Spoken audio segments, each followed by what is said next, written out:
Welcome to those who are watching the VOD. We're playing more Mario Wonder today. We're gonna be tackling Second World now, Fluff Puff Peaks. So stick around and enjoy it. You will like it. Time for Pokepeed Pass. I Pokepeed my pants. Oh, you like the update today for the comic? Yay! I'm glad. I'm gonna actually promote the comic. Boom. This is a really fun update. Donnie was like really worried about how this update would be received. But I kept assuring her like, yeah, it's good, don't worry. But I'm glad that you liked it. I was really happy with how this came out too.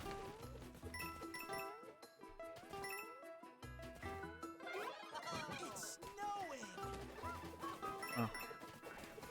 Oh, I forgot online function was on. Oh!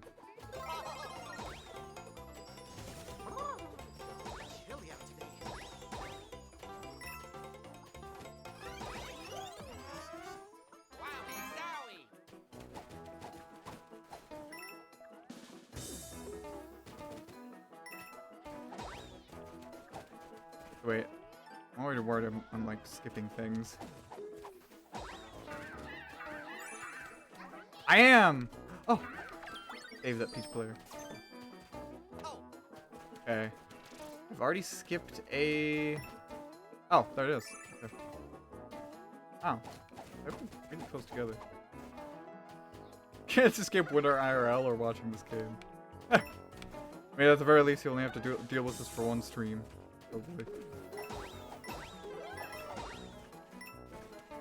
I'm glad that you like the panel layout. Panel layouts, because I also thought like those looked really cool. Oops.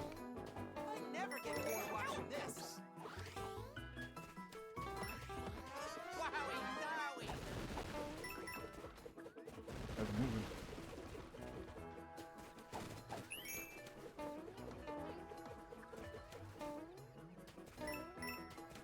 I don't know, Donnie wanted it to be a very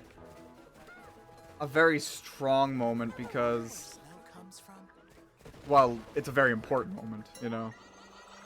So.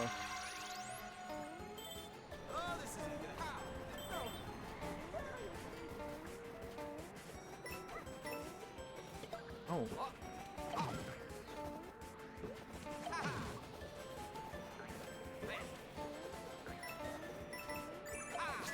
Oh, barely got it.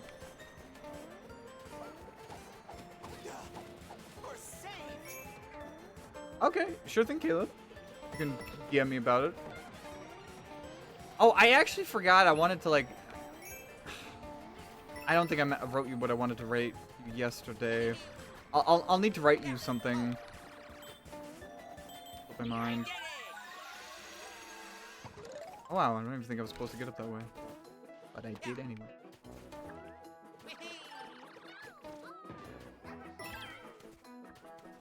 Uh oh.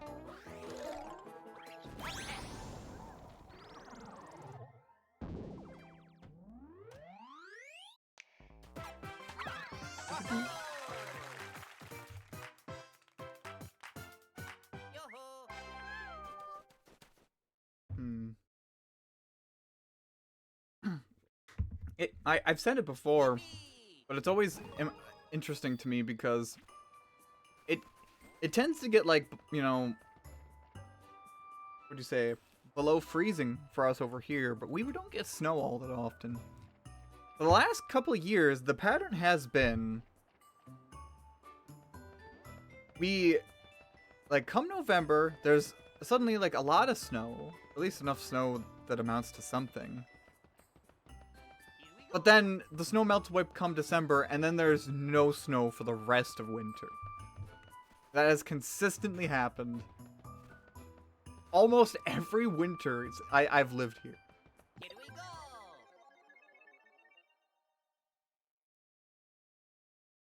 It was only joyful like a month. After all, there's like a big brown pile of suck. That's funny.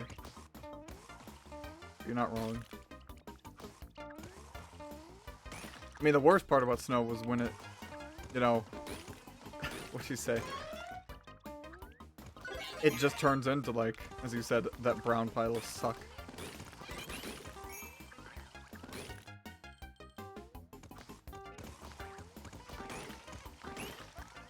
Those purple coins.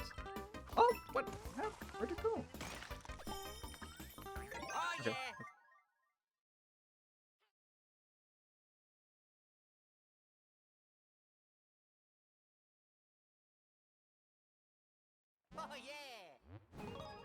Also, I think I'll turn off the now. Sorry, friends. Die.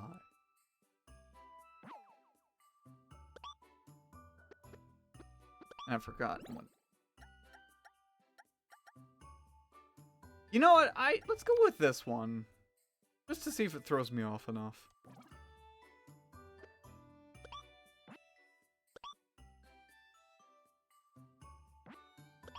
Oh my god. That sounds like a nightmare to drive in. Here we go.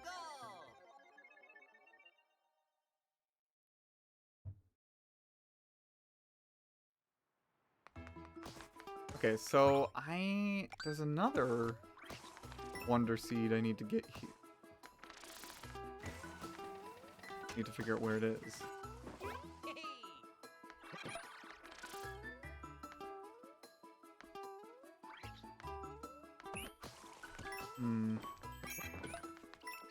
Okay, so what was that? Ah! Hey, that actually came in handy. I think we did the regular Wonder Flower one. This is one where you, okay, here you could drop down and get the purple. Maybe it's just like reaching the goal normally? I think so. I think that's what it is.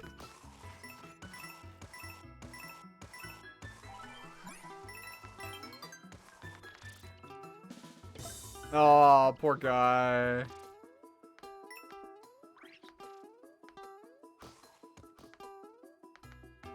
Okay, yeah, so we ignore this.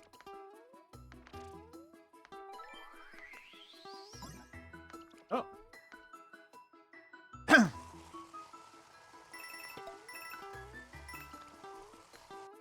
Oh, okay. That counts. First time Tina lived with me, we actually got a snow mid-April that was actually a foot deep. And I had to be like, just so you know, this isn't normal. Oh, wow. Yeah, that'd be kind of funny to explain.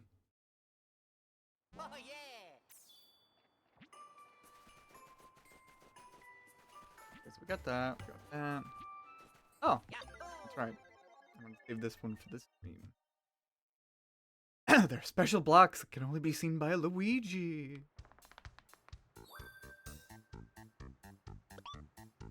Oh, hi. I love you, Talking Flower.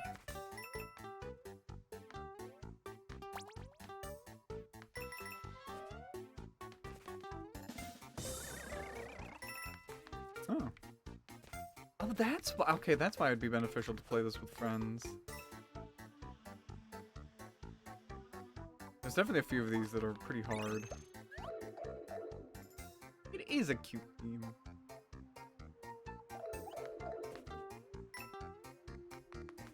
Okay. This is definitely tricky.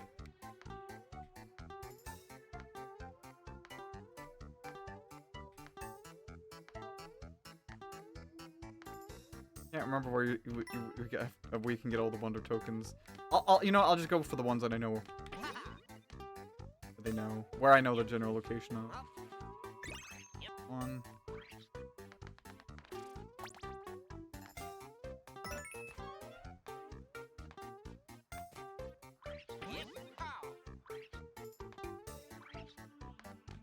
And you okay, you can go up the pipe. Ends to the mushroom. Okay, so that's all the ones I know of.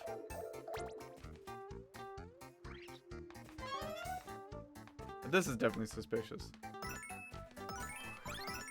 Yeah, okay, yeah, there you go. Okay, that's probably the only one then. Like this. Maybe.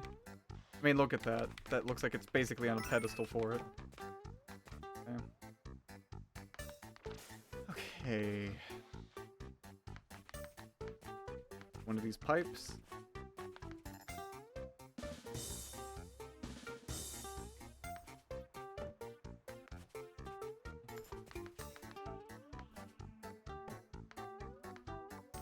Oh, yeah.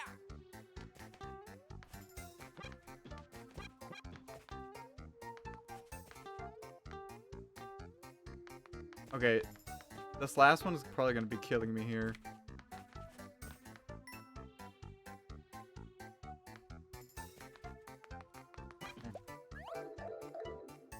Hmm. I feel like it's an invisible block. Like it has to be.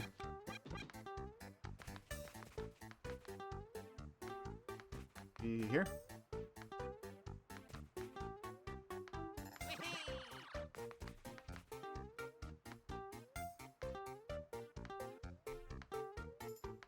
Has to be. There has to be.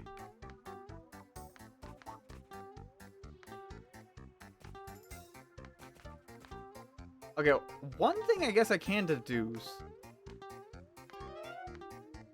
The one wonder token that we got was here, and that was like considered to be the first one. And I think this is like loosely based on like position. Maybe there's another one here somewhere.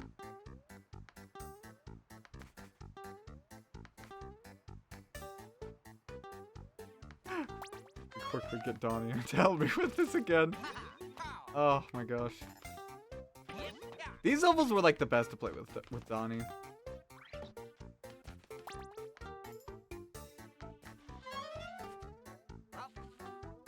Wait.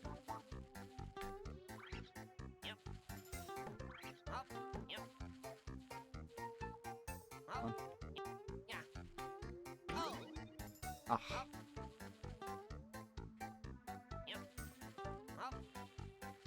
Damn, maybe that's where the online functionality would actually come in handy. I can do this. I can figure this out. Maybe a ground pound randomly.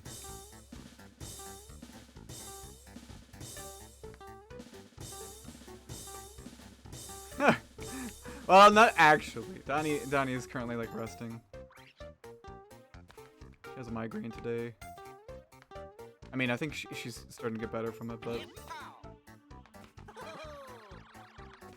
Oh, Caleb, I think I need assistance. If you know where the second token is, that'd be great.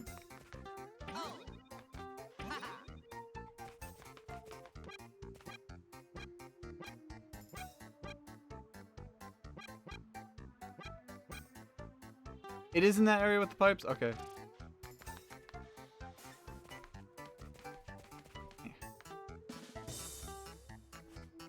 Oh my god, Caleb, are you going into the game to help me too?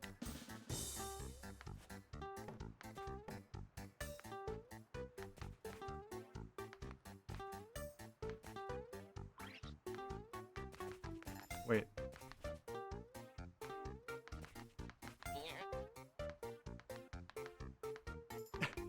That little crouch walking in is so good. I love that the crouch is reminiscent of like the Super Mario World crouch. Oh, they even have a unique animation for like releasing the crouch mid-jump. Dude.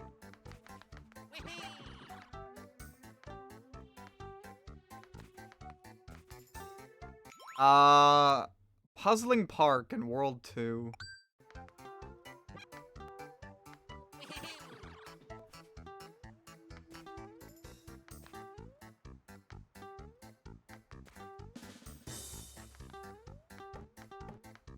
Some of them are definitely mean.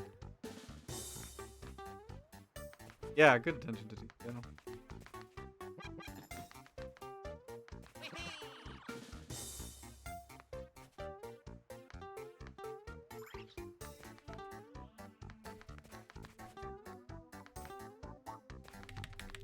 Wait.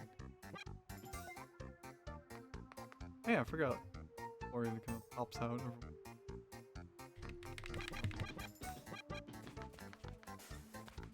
You can make a room? Oh. Oh. Hi. Oh, okay. All right. I'll bite. We'll do it. Yeah.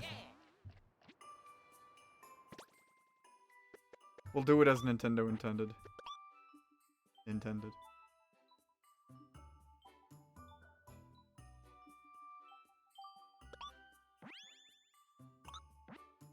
Okay.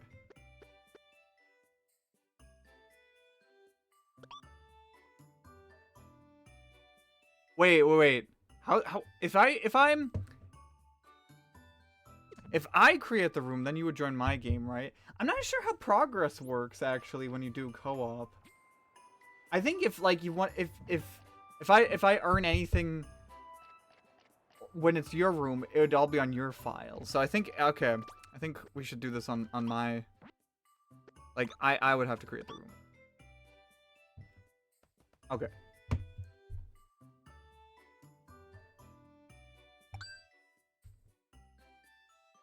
Okay.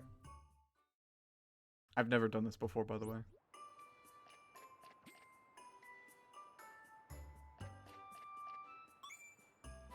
Alright. Alto entered the friend room. And of course he's Daisy. Of course. That's good. Alright, so Caleb's gonna help me, or Alto's gonna help me in this level. Oh, I think I just figured it out. I think the game just gave me the hint I needed. Alto guest appearance. Okay, so we need to get all these.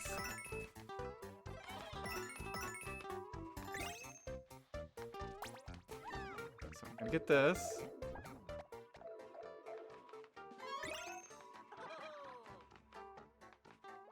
Okay, I'll get to the pipe room in just a second.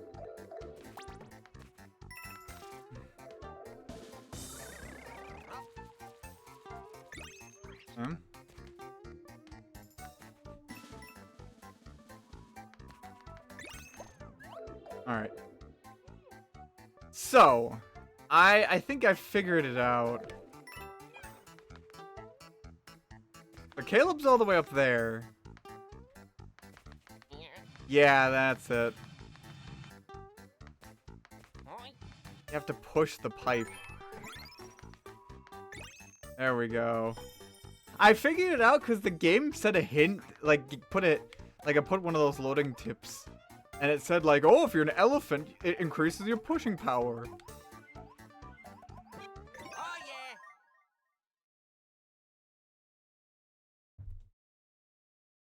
And I'm like, oh yeah, I forgot you can push. All right. Alright! Okay. There we go. Thank you, Alto, for the assistance on that. I will disband the room then. But thank you. Eat that. Not to mention where you stood as Daisy helped me figure out, like, oh yeah, there's invisible blocks I have to hit then. Ta-da! Also, let me check that.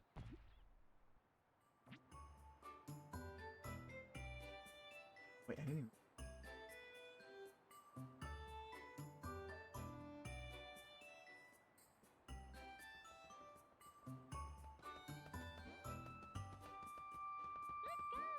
Oh, okay. I'll check that. I'll try to check that out. If not after the stream, maybe tomorrow, Caleb.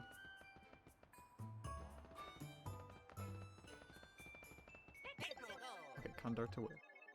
Hey, Bombsies is there. He overslept. Oops. Killed him. That one was intentional. Are they after me? Nah, it's gotta be you. Rough place, huh?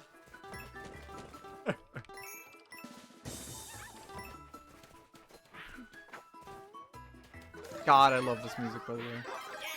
Bubble flower time.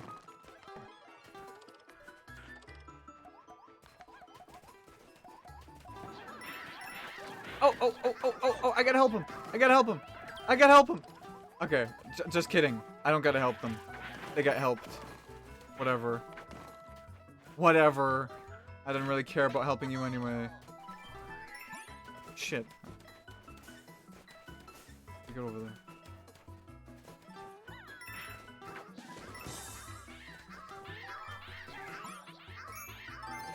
Oh, shit. I thought that was a way down for some stupid reason. Okay. There's gotta be a way up there.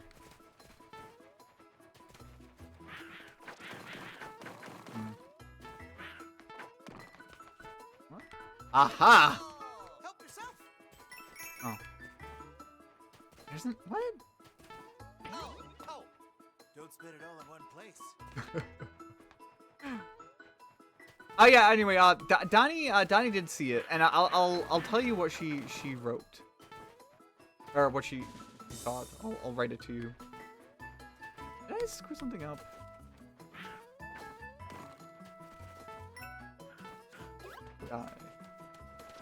No, sorry, she didn't write anything. Careful. What'll it be? Nice. She just gave me her thoughts. Jesus Christ, I guess my mind just isn't quite there today. I'm a little tired after all the chores, and I did some jogging today too. Well, light jogging.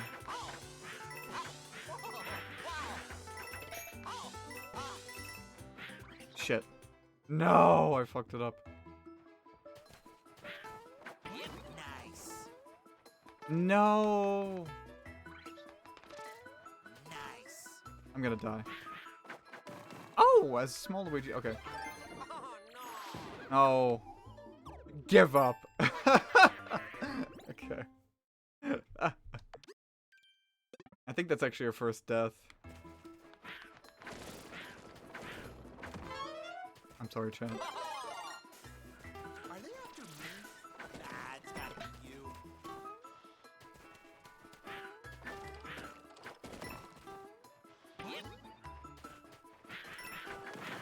Don't worry, I won't fuck up the challenge this time.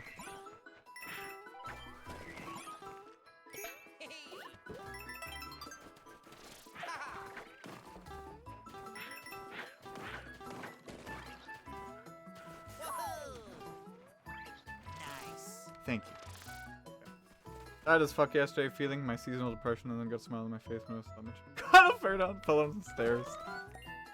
Oh. I heard about that too, yeah. God. Bye. Wow.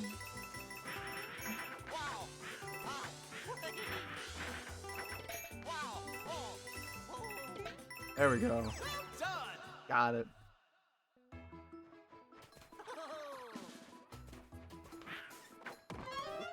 Oh yeah. Done.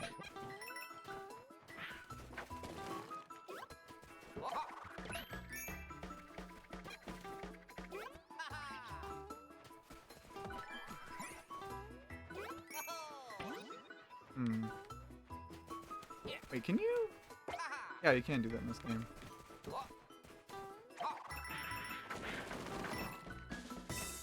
I like that fake out. That's good. You look terrifying. You must be sweating. Okay.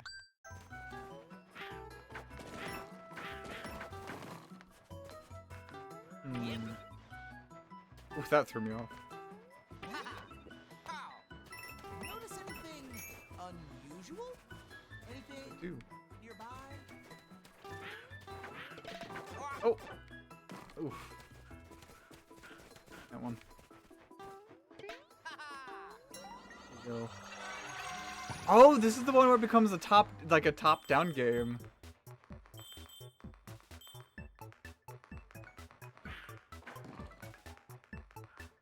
And you can't jump here either, which is really funny.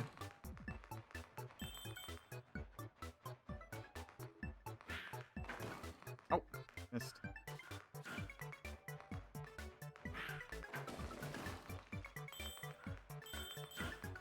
Oh my god. Oh. No jump for the jump man. Who jumps the jump man?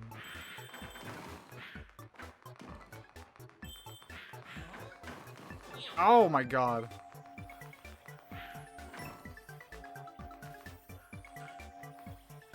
Here.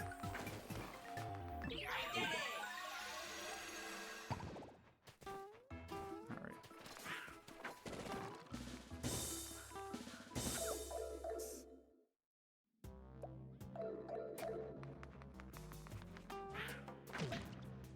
There we go.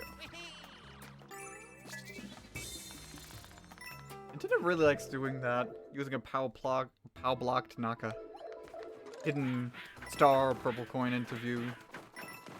They did that in a few spaces in New Super Mario Bros. Wii and U.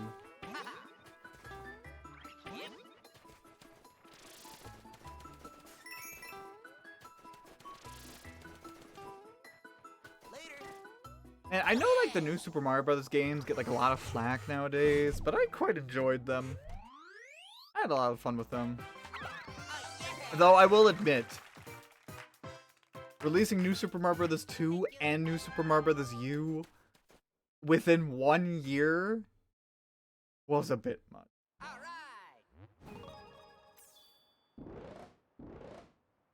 And I remember, like, I played New Super Mario Bros. 2, and I did enjoy it at the time, but like, I don't know, with subsequent replays, I just didn't like it much at all.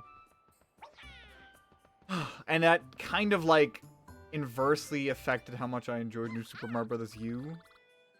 To the point where I was like, I wasn't even gonna get it. I think like when the Wii U first came out, I mean, I didn't buy it day one, definitely not.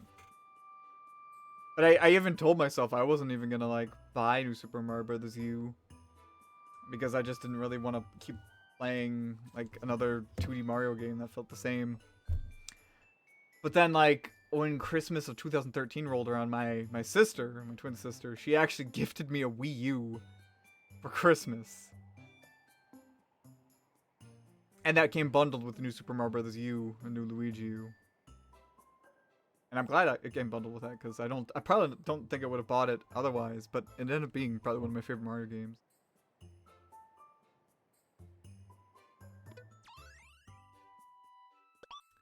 Not that. Buy a few standees.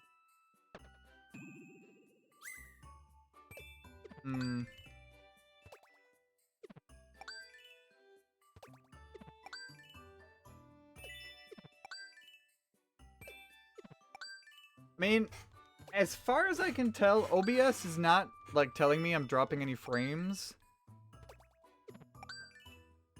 So it might just be an internet issue on your end.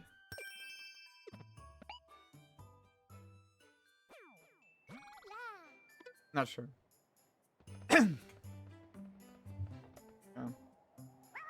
They should make Mario Yellow to switch it up. Yeah, I mean, it's fair that like some people didn't like it because they all looked the same. You know, aesthetically. They pretty much did. What you saying about, buddy? What to do? How's the path that leads up here back to normal? What a relief. You got blocked just as I made it up here. I've been stuck ever since. The path that climbs to the summit has also been blocked. It'd be nice if we could all go up there again. Maybe I should give up on reaching the top. That's right, buddy. Give up. You only ever played DS in 2. You had U. Oh, wait 1 second. Hold up there, friendo. Gotta give you a ban.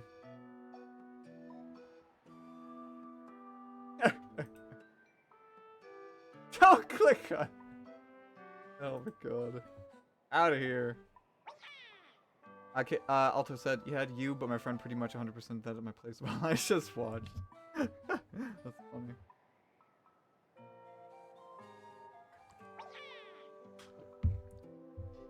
Honestly, I'm thinking about that Christmas gift that my sister gave me, you know, the Wii U, and honestly, I think I don't think I was the best brother.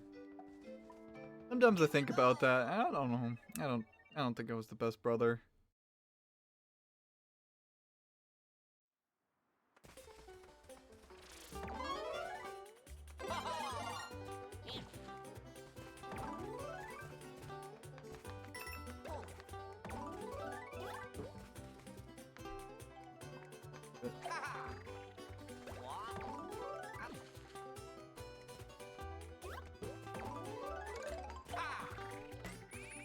Oh, that's just coin.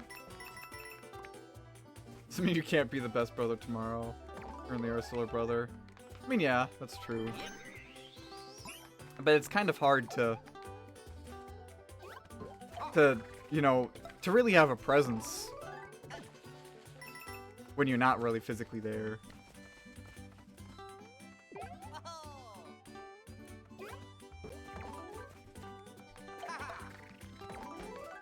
We still message each other, you know?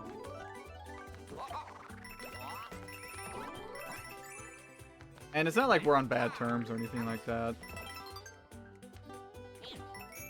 Quite the climb, huh? Oh, I knew it!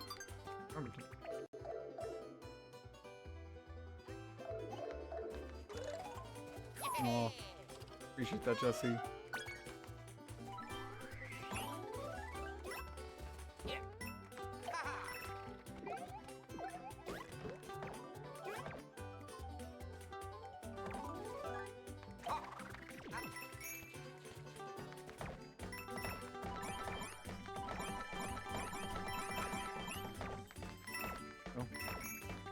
Devours.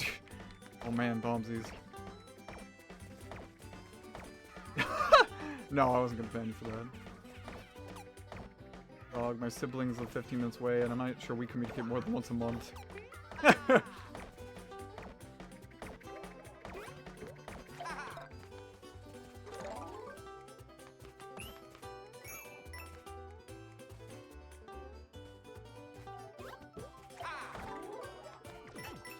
I do love her, though.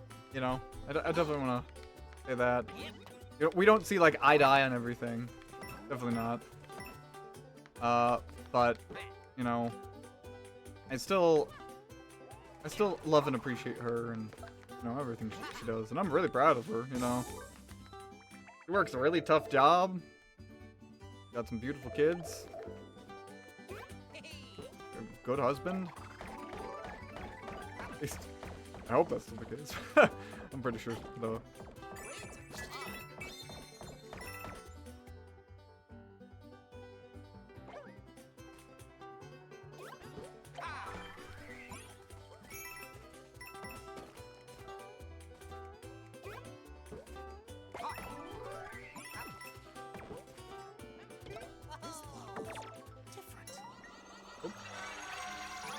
Yeah, I am an uncle. I am indeed an uncle. And I have a niece and nephew. Confidently say.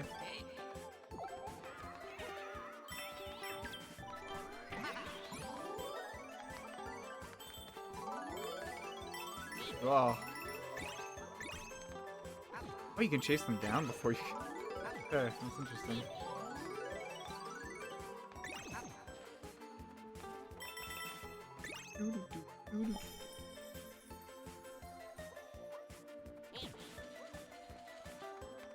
I got to hold my niece once when I was in America in 2022. I honestly didn't want to hold her because, I don't know, I'd be worried to like drop them, you know? And it's like, you know, it's a little accident that could have a big impact on them, you know? One moment you're dropping them, next they have a hard time in school, for example. But I held her very carefully, very gently. I was seated on the floor. It was nice. I was like, hey, I understand why people want kids. I'm not gonna be one of them. But Oh yeah. I don't know. They're sweet.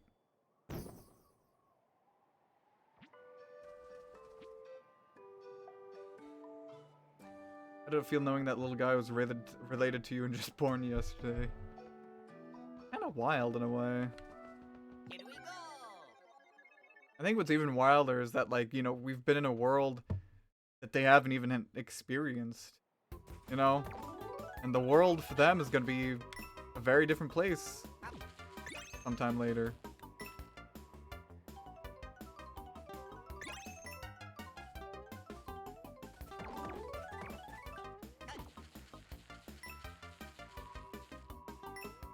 Oh my god, I missed. Oh.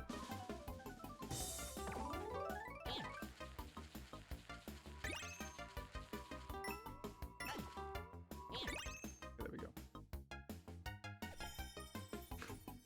I'm kind of satisfied being that uncle. I can't wait until like the kids start to develop, you know, more of a consciousness.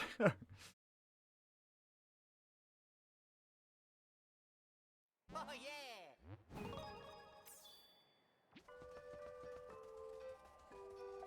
If there's ever a day where like my kid's like, hey, Uncle Thatchner, do you know what Pokemon is? I'd be like, do I? Do not speak to me about the magic. I was there when it was written.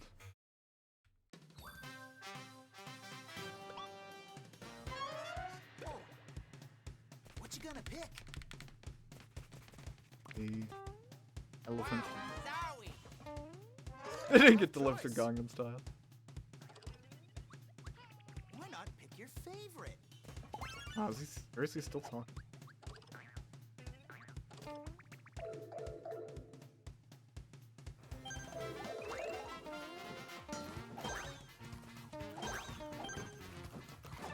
Oh no, the clouds! I always knew Final Fantasy would be my end.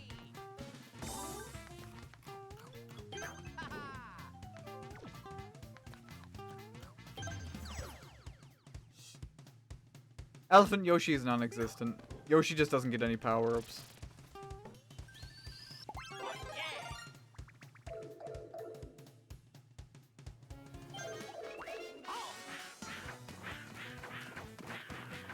Oh.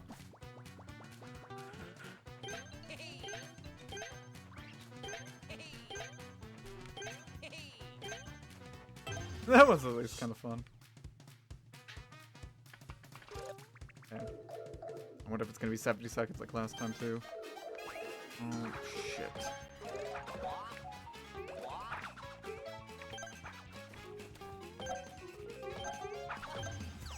Okay. It shouldn't be 50 seconds.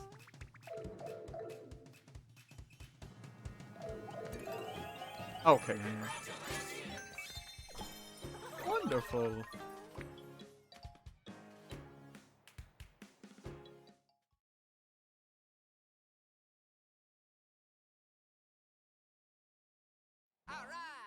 Oh yeah, that'd be so weird. That'd be so weird. My nephews will not be going up to the same school that like my sister and I went to. But I can't imagine how wild that would be. Also, I did see that. I like that we got to see. I was actually surprised that it was still like part of like cheating Detective Satori. I was like, where the fuck is this manga going? Is this even about Satori anymore? Go for it. Oh no. Give up. Such a horrible one. Go for it. You can do this. Dude. Ah, can I disconnect? This is getting a little irritating. Actually. Wait, I'm gonna.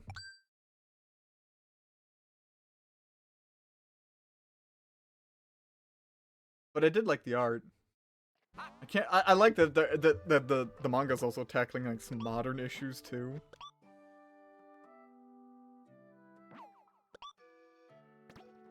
Here we go.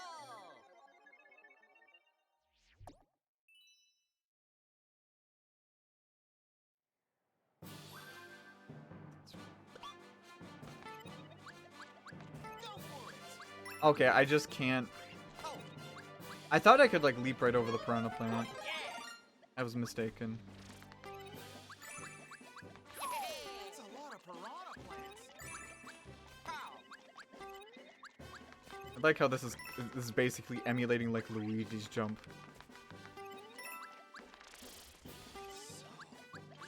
So nice.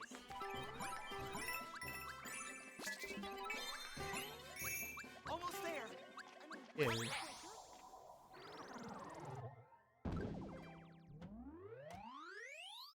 Oh, the first few were from Lotus Eaters. Okay, okay.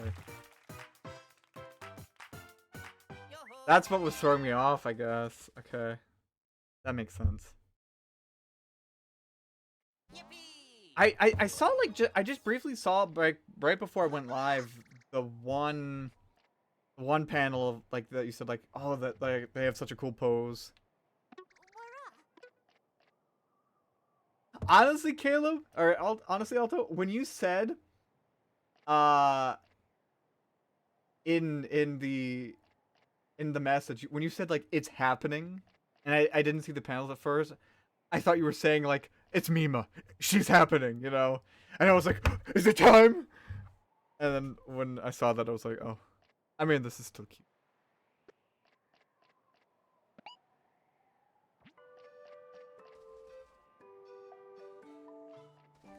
Ah, I see, I see. Oh, this level! I forgot you actually encounter it here.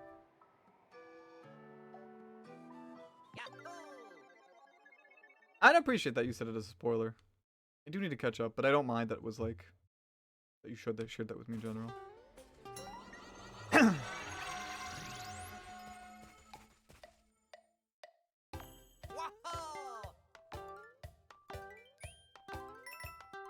Oh, I might actually be a little bit screwed here.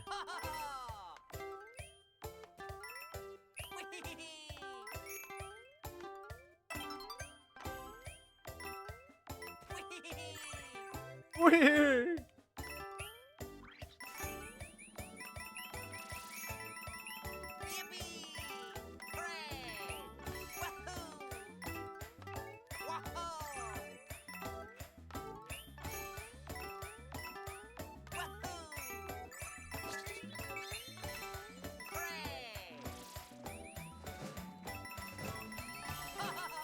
Whew, okay.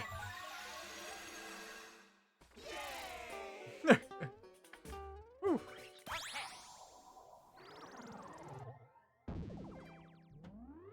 I like this stage. I like the harder version of this that we run into later even more.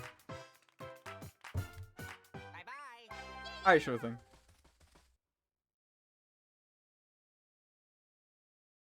I wonder if this is actually like if we get to the special stage, the special world from here. Oh shoot, Spring Feet. Okay, I hate this one. Let's go back to Paris.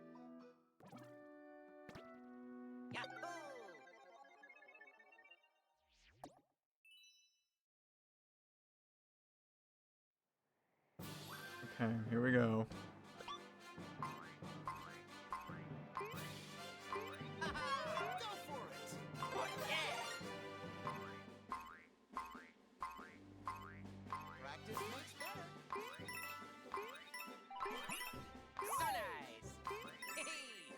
Okay.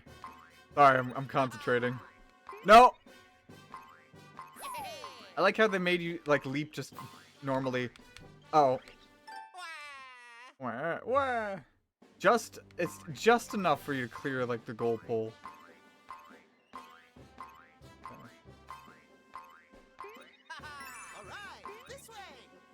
Okay.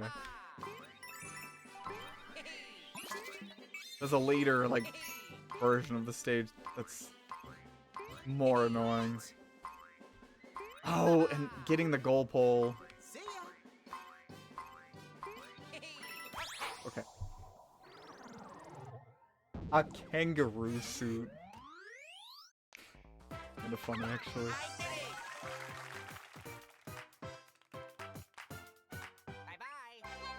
Also, Bombsies, I am so sorry. I know that you're currently in mourning over multiverses. I mean, it's not dead yet, but it will be.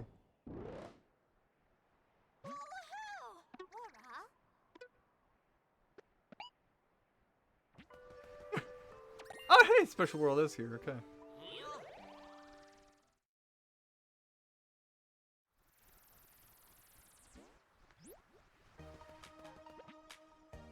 Oh shit, we're actually encountering this version of the stage already. Yeah, the most frustrating thing that I'm hearing about the Multiverses thing is that they're putting out an update, or it's already out right now, that actually makes the game faster paced. And I'm kind of just like sitting here thinking like, are you fucking kidding me? One of the biggest complaints about the game is that it's so slow. It feels so slow. And the moment you put out an update that fixes that, or before you even have a chance to put out the update that fixes that, that's when you shut down the game? Baffling. Actually baffling. Alright, but here we go. This one's gonna be harder. You guys ready for this? You guys locked in? Give Luigi your prayers and thoughts.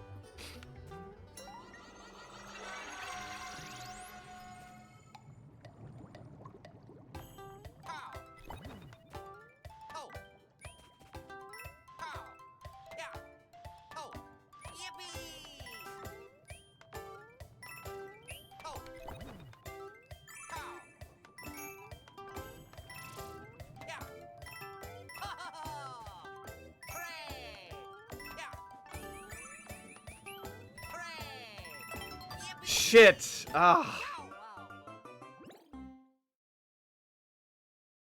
What if I do this with the jet run?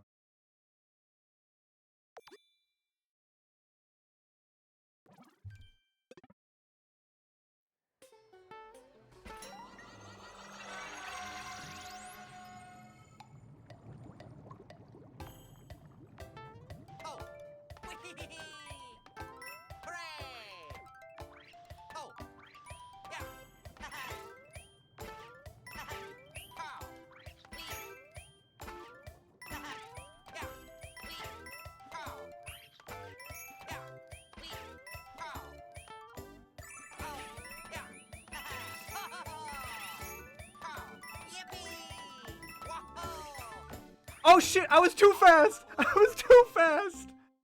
Oh, this is actually kind of fun. Okay. For those who don't know, the Jet Run badge makes so that way you automatically run, and run faster than you normally run. But, you can actually run off the edge of platforms for a little bit.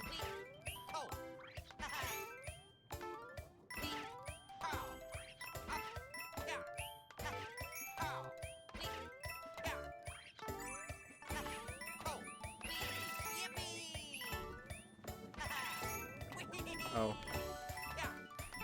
Ah, shit. Got that.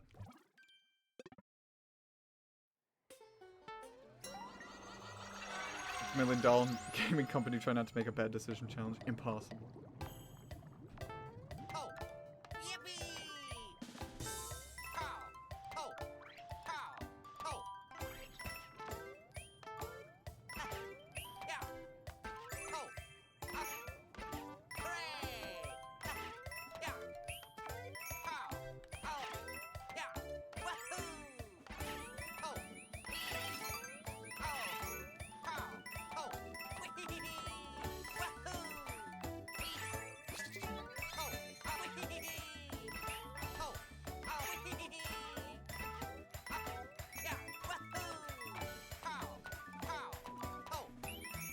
Oh!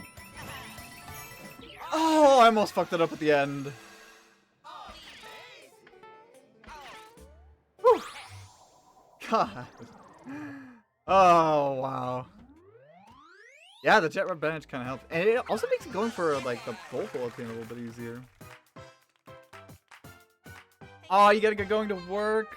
Solo today. Alright. Well, thanks for stopping by, Jesse. Really appreciate you coming by. And thank you again for your nice comments on the comic today. I know Donnie was like really worried about the reception for the update, so that comment definitely, I think it definitely helped like bring light to her day. So thanks again. Oh yeah, I just got Amazon just sent me a message saying like, oh your package has been delivered. Thanks. A little bit 4 hours late on that. Okay, I'm not going to keep the jet run badge on.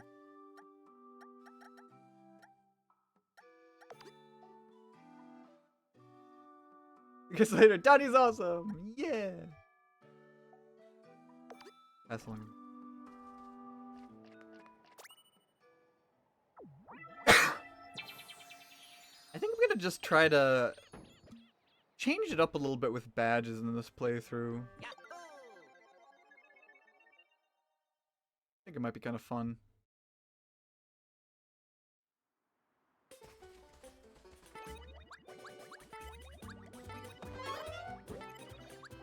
Oh! Wah.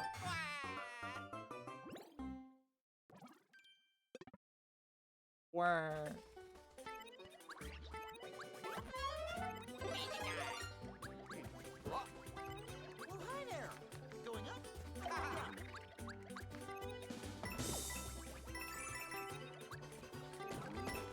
Yeah.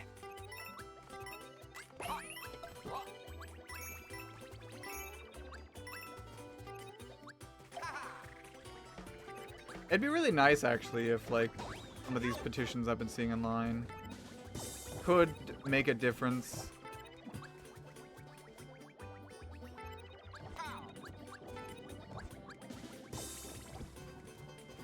Oh! Yeah, I did actually need to do that. Because the thing is, I wouldn't want, like, multiverses to shut down. It honestly sucks that they've like they're just doing it like this. Like, and especially like they're implementing such a big change to the game.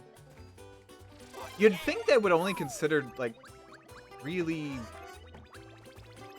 killing the game if after a big changing update, then it still doesn't do well, you know? But I don't know, I guess, like, Warner Brothers seems to be just making all sorts of bad decisions.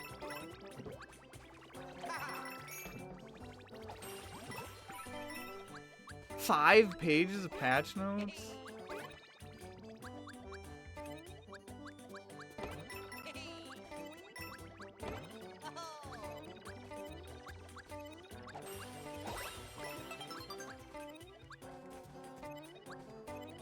Am I missing? Yeah, I heard about that too. Yeah. You're in great shape.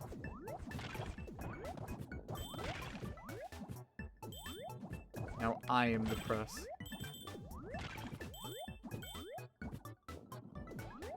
Oh, that sucks even worse. If there's actually, like, characters that are just finished and ready to go. Almost died there.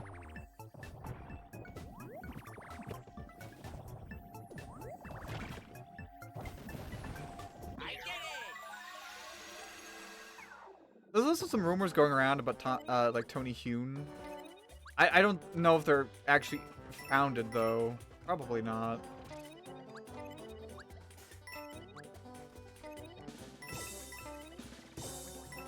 Nice job. Yeah. You did great back there. This is kind of fun. Well, that was something.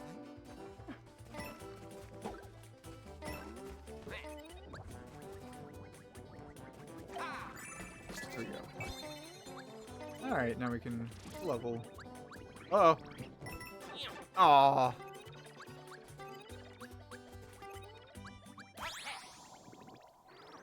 Yeah, I don't know. Like, I don't want to necessarily, like, say what those rumors are, because if they end up being fake, you know, I don't want to drag anybody's name through the mud unintentionally. How do you think it feels being a press? I think they're under a lot of pressure.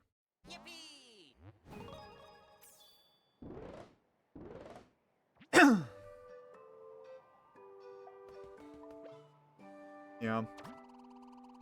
Again, I think it kind of feels sad if there's so many characters that they're basically done that they just won't be releasing anymore. I feel like Multiverse is a game that had a lot of potential. I don't know. I just think there was like a lot of like bad decisions along the way. Like, I really don't understand why they, like, I don't know, made some of the changes that they made when going into the official release.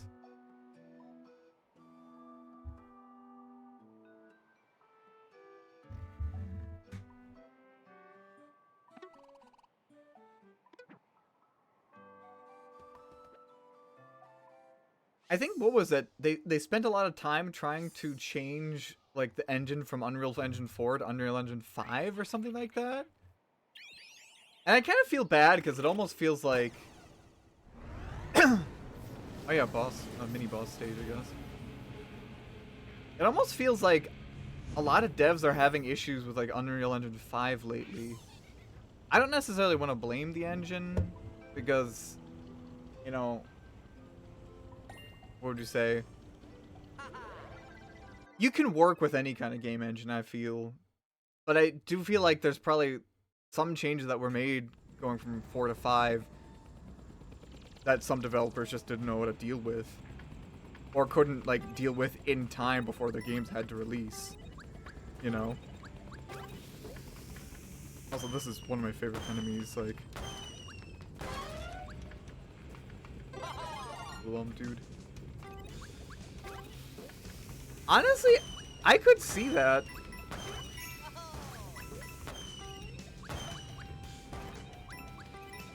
I could see that. But I honestly wonder if they were like banking on the Switch 2 to come out like sooner than it's going to.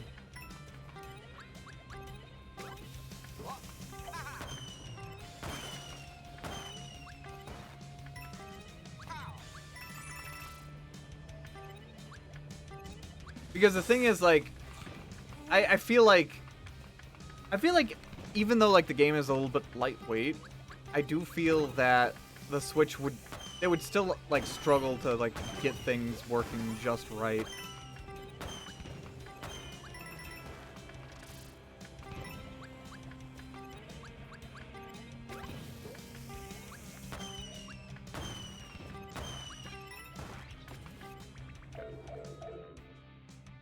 Yeah, probably. I mean, he's probably dead now.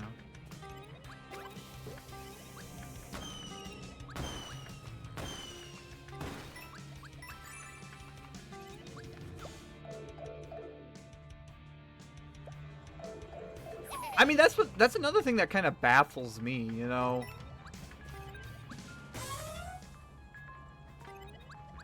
Like, the game didn't last that long.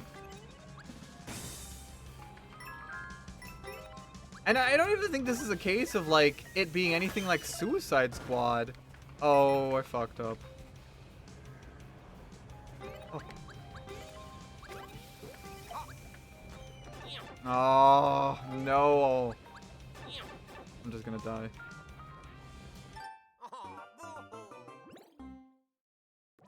Because I don't know. I feel like the game would have done better if it just, like, lived a little bit longer. Because, yeah, because if it lasted for, like... If they at least tried to see, like, what the game would be like after season, like, 5... Then, you know, they could have... What do you say? They could have tried to see if, like, the gameplay changes would have helped the game. And... they could have maybe even tried to, like, push the... What do you say? The whole angle of, like, maybe the game would get even more traction on the Switch too.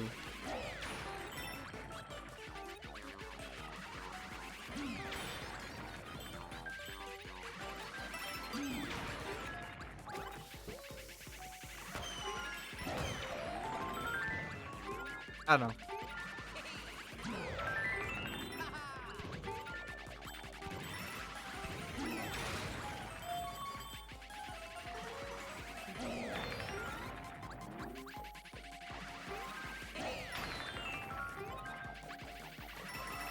There we go. Third chance. I don't know. It's just a shame. And again, what sucks even more is that there are... What would you say?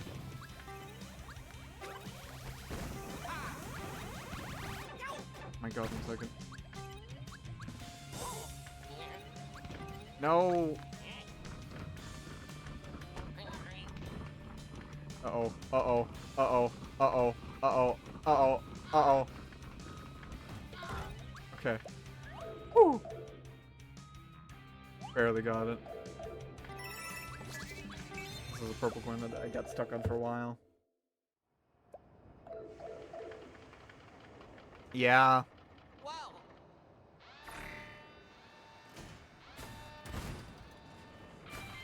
You're not wrong.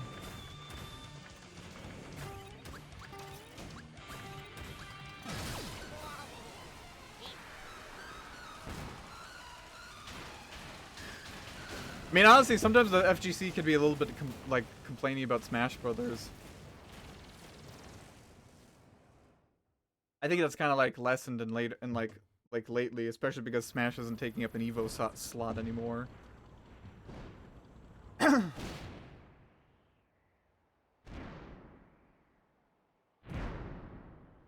know there's always like a bit of a complaint that like Smash Brothers players don't. There's not too much like, what do you say? There's not too much crossover between the audiences, because what I've heard before is that like at events like Evo or whatever, where there's like lots of different fighting games, like Guilty Gear, Tekken, and Street Fighter, it's not unheard of for like a lot of players, like quite a few players, to enter multiple different events. So like one guy might go for like the Street Fighter tournament or Guilty Gear, you know, or Laz Blue or something like that. But for Smash Brothers, the people who go for the Smash Brothers tournament almost only go for Smash Brothers, and they don't play some of the other VGC, for example, or FGC. That's why that's one reason why I've heard like the FGC have a little bit of a problem with the Smash community, and some people within the Smash community have this kind of like defiant attitude towards traditional fighting games, where they're like, I don't like these games, you know, they're just too complicated, and saying it in such a way that there's this sort of air of superiority.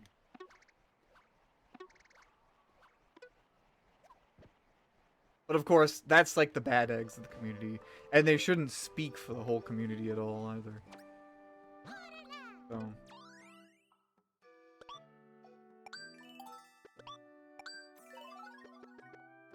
A few of these.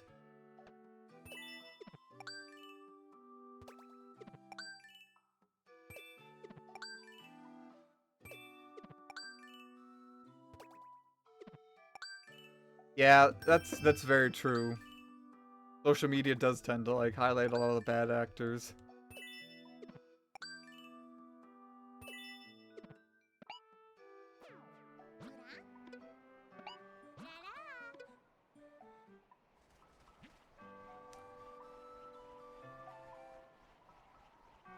What are you doing?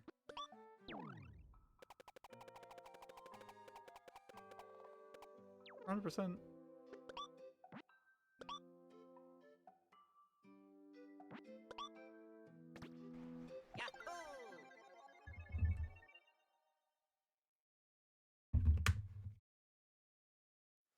We chalked this conversation up to we should really kill Twitter. At this point, I'm all for Blue Sky takeover instead of Twitter.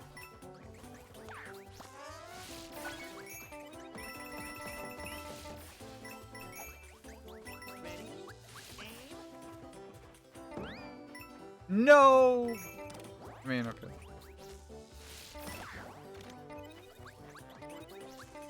At least I got that. Ooh. Being risky today. This stage a little bit confused me about how like the mechanic worked.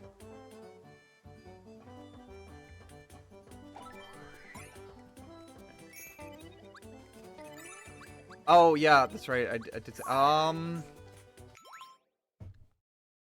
think. Look at the calendar.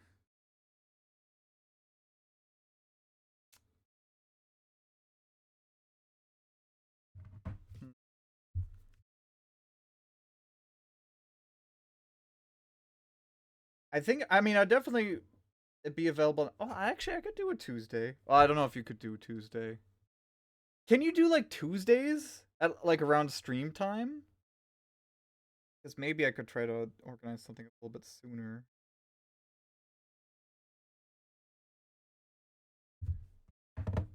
You have class at 2? Okay. Damn.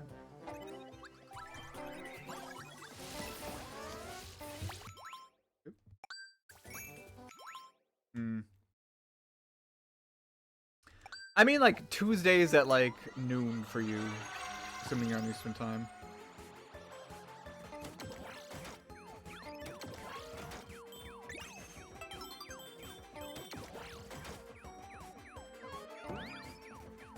No! Oh, wait! Can I come back? Oh, I died. Also, I'm in class on Tuesdays. Fridays I have completely off. I'm not sure. I mean, what about Saturdays?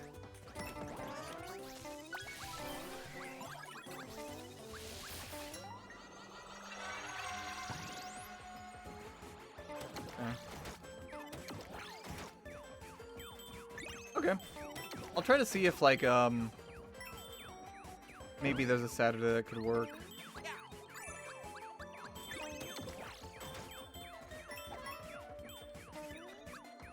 The game shuts down in May, right?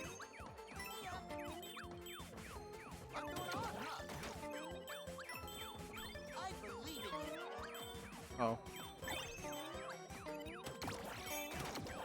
Whew. Got it. May 17th, I think. Okay. I mean, we're definitely gonna play before then. Like, no sweat.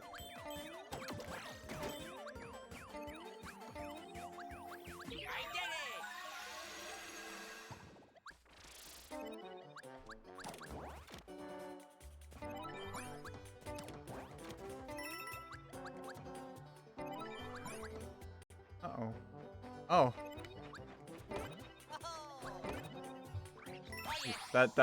The little floaty chump was throwing me off there.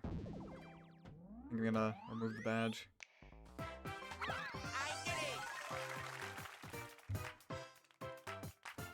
We'll try to aim for like late February, early March. Wish Framemakers had Among Us playable and I would flock to that instead. Rather than just miss this person. I think they did say that they're still open to... It's not like with Smash where they're completely abandoning the idea of making an assist playable. Because all playable characters apparently also have like an assist version of themselves too.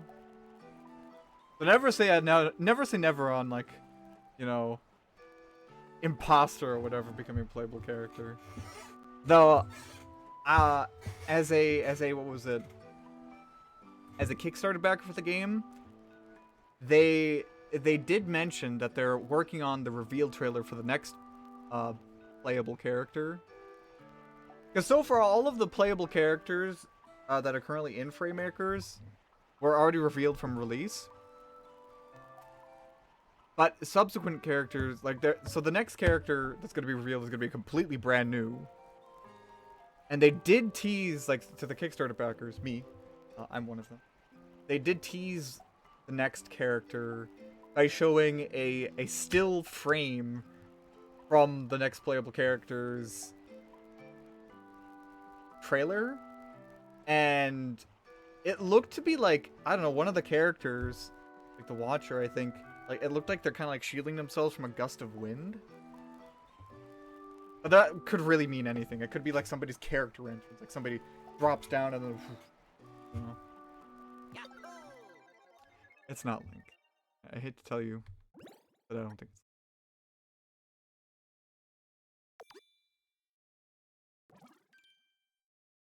I'd have to find the email again. Whoa, careful. Oh, watch your steps. Yeah. Okay. Oh.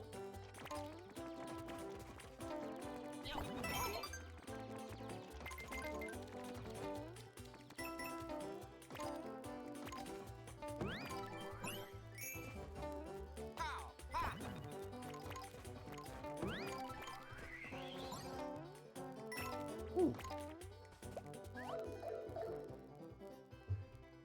I know there's definitely like some mods out there that I think have some characters playable.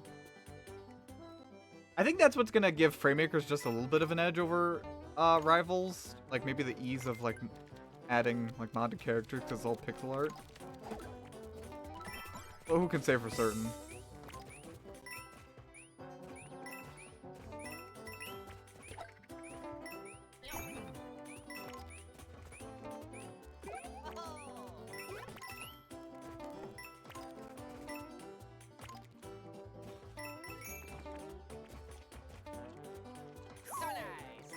So nice.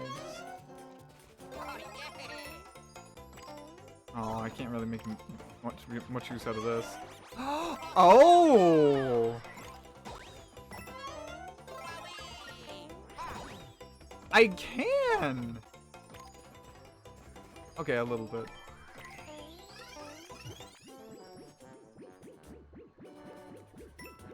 There's star chains in this.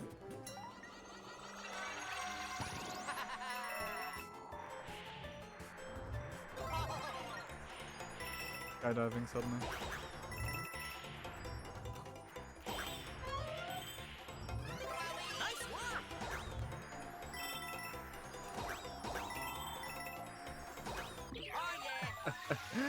There we go. That's one of my favorite wonders. I just love like the fucking wonder flower effects so much.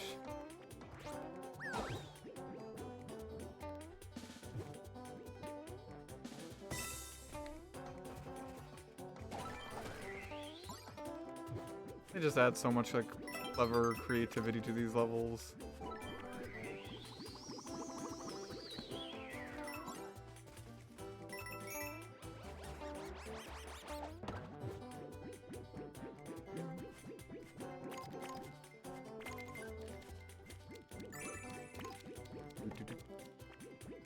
Oh, I missed the first one. No. Uh-oh.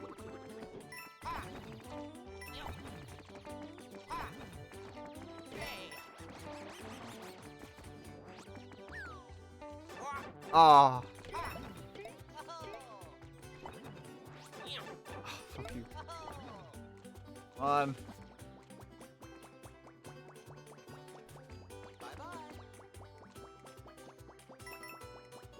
I can't remember if like, man, where did I miss the first purple coin?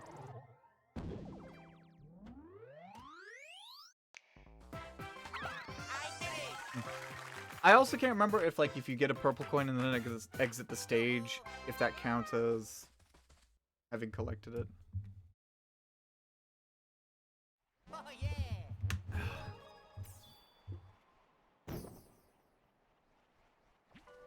You need that purple coin.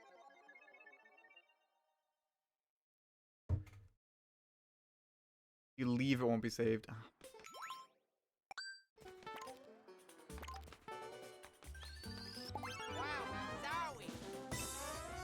Whoa, careful. Yeah. Oh. Okay. Where did I miss it then? Oh, just one of these pipes. Okay. Oh, uh-oh. Oh, I'm dead.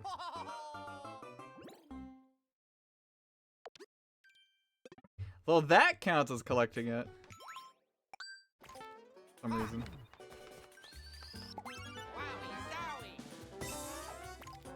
Whoa, careful.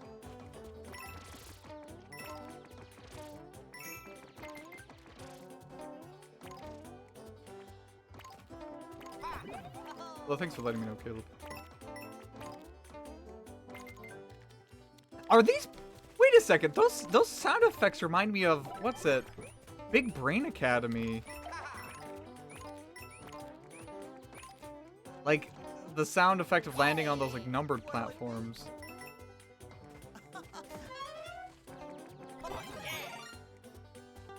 Oh, wait.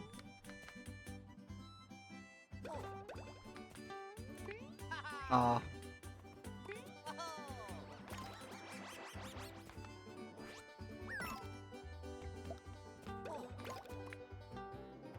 Oh, that's cute.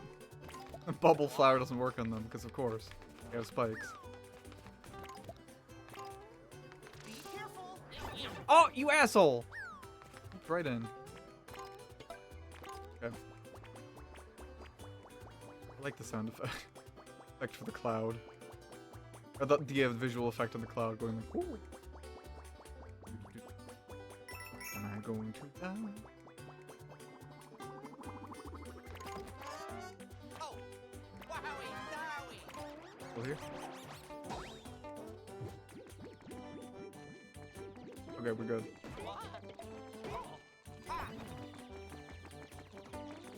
We're still good. Uh-oh. We're still somehow good.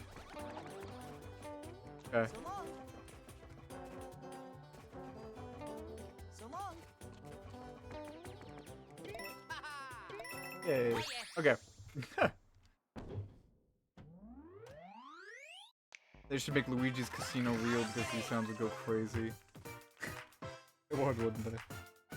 Thank you. Thank you. Kevin Afghani, I have to say, he does a really good job with the voices of Mario and Luigi. It's really impressive. It still kind of feels weird knowing that Charles Martinet is not the voice of Mario and Luigi anymore, because he's been their voices for such a long time. But Kevin Afghani, like, he does a good job as them, you know?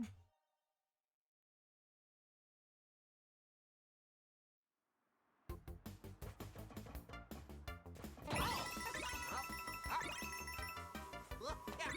Wow. I. Oh, Huh. way to go. Wow. I did it. I did it. Yeah, I kind of wonder, because the thing is, it still feels very weird about how Nintendo went about going about it. And Kevin Afghani, I don't know if he has any, like, convention presence.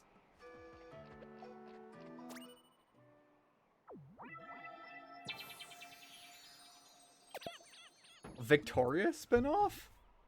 Is Victorious that, like, one, like, what was it, live action Nickelodeon show, kind of like in the same vein of, like, Drake and Josh and iCarly? Here we go. I only ever watched a few episodes of that. So, the answer is probably no.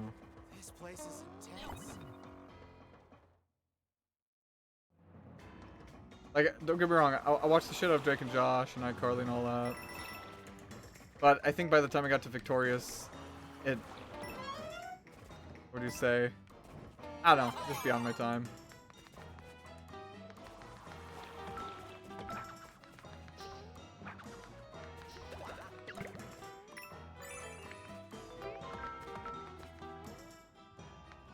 I remember that too. And I remember, like, thinking people are going nuts. You know? Like, why would you think it, you know, Charles Martinet is, like, suddenly not going to be Mario and Luigi anymore? Like, of course it's Mario. It just sounds different. But no, it turns out, you know, it really was the fact that they got a new voice actor for Mario. It kind of just felt like so unheard of because it's like, Charles has been the voice of Mario and Luigi for, like, ever, you know?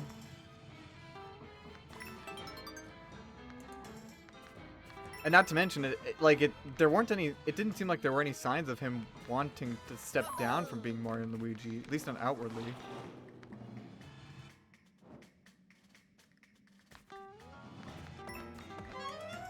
It's not like a huge deal, definitely not, you know? But I still wonder about it. And I almost have this, like, really weird feeling that they're, like... that, like, Nintendo just wanted a different voice actor, and they wanted, like, Charles out of the picture for some reason.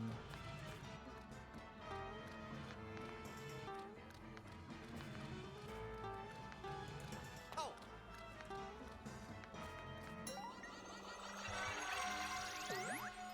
But I don't think that's actually the case.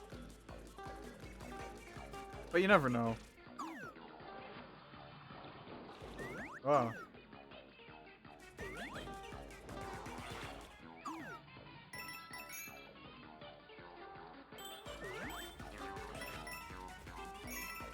Oh.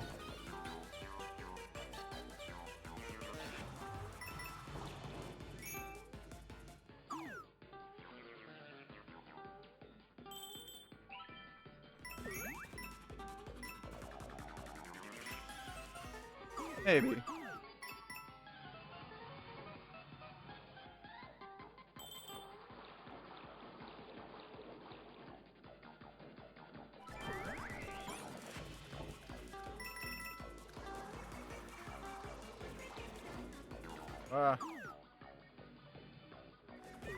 Me? Okay, good. I'm not missing a coin. Oh, there's another one there.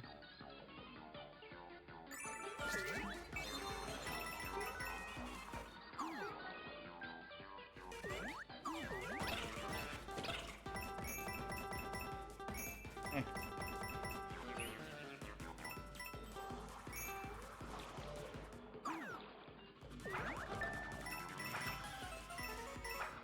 There was some, like, what would you say, speculation that maybe Nintendo wanted to go with Kevin Afghani was to kind of, what do you say, just have somebody, like, new in general as far as, like a brand thing is concerned.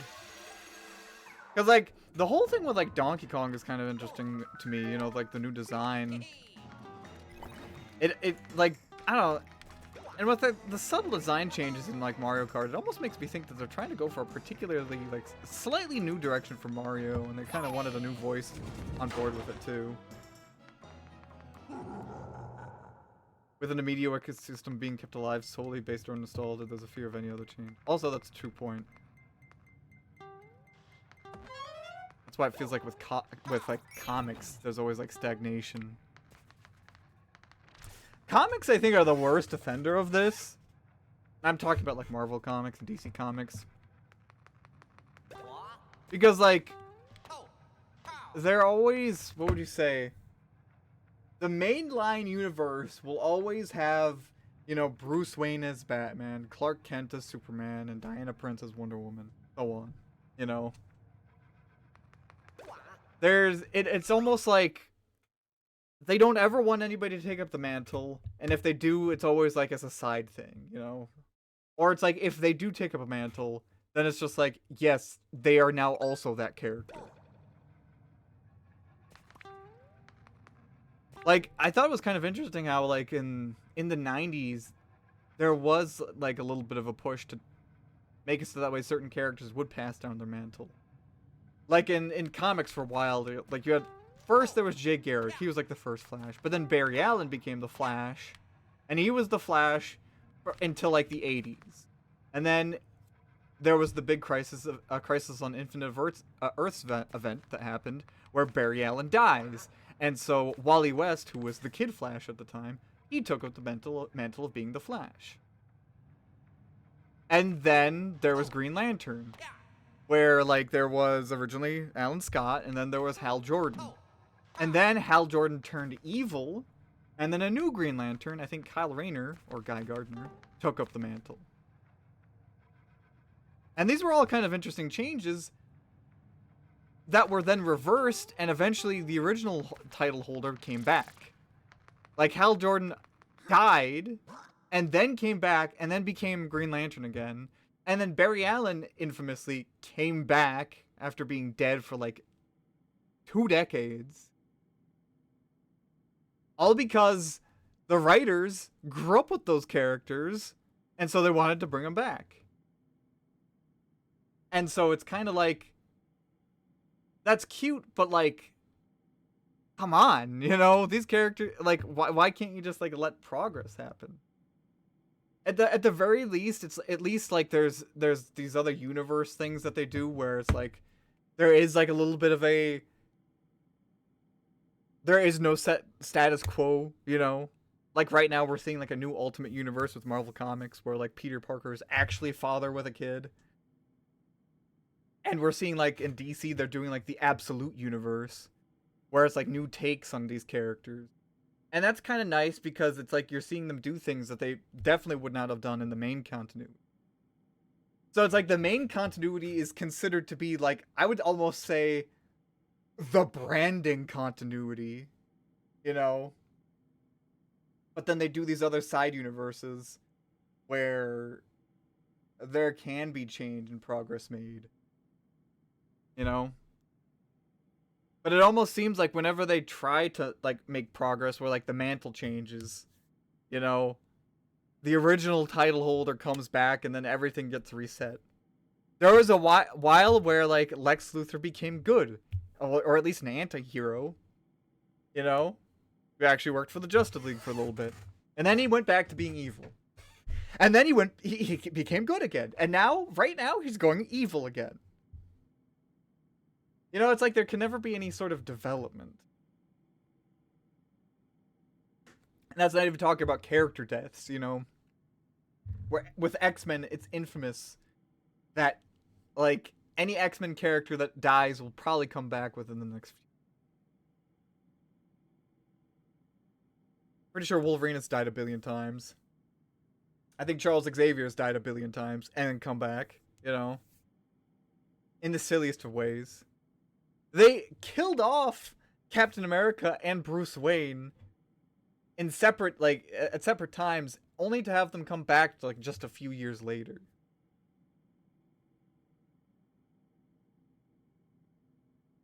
And no, I was not necessarily a DC kid growing up. I didn't really have any, like... If anything, I was Marvel because I grew up with the Tobey Maguire Spider-Man movies.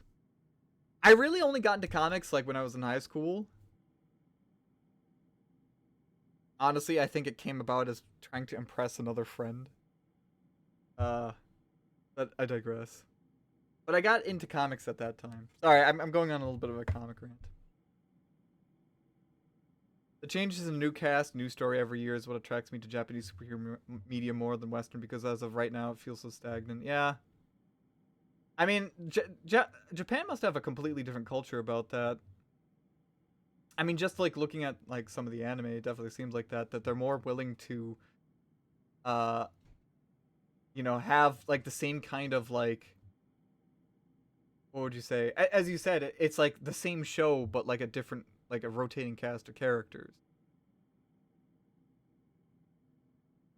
So at the very least, like there can be a conclusive ending to like that cast of characters, but then another cast of characters can take on the mantle as well. See this? I found this out as well with like Precure. I think it's called that. You know. And of course, as you brought up, Japanese superhero media. It's interesting. I will say I feel like I'm kind of guilty for what the media panders to, because like it can be a little bit saddening. Like if something happens to your favorite character, you know, especially if the character just straight up dies, you know, then it's like, oh fuck, you know, you wanted that character to have a happy ending.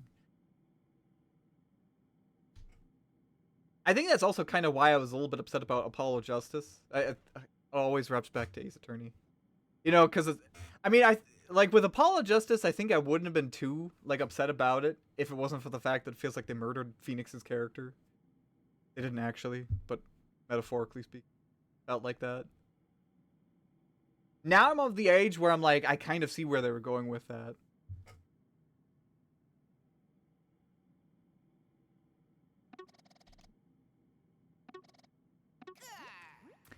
Whew.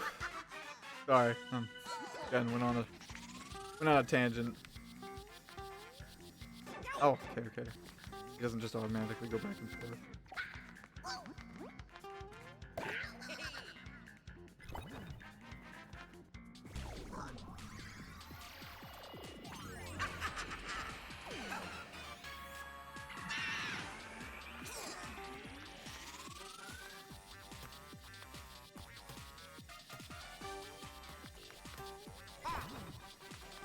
I don't know, I guess in a way it's like, it felt a little sad to me because it's like, I grew up to really like Phoenix, and it's like, they're continuing the Ace Attorney like series, but then it's like they have Phoenix, but he's completely different.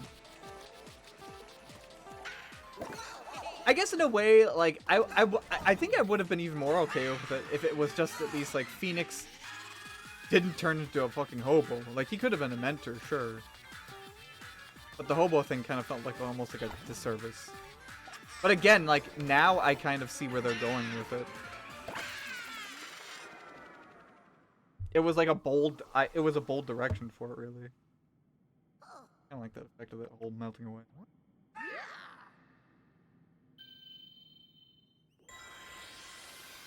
I guess there's a part of me that's like thinks sometimes you just want the story to keep going. You know?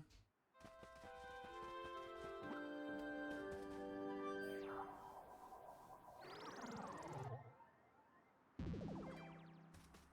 think that's what it kind of comes down to sometimes.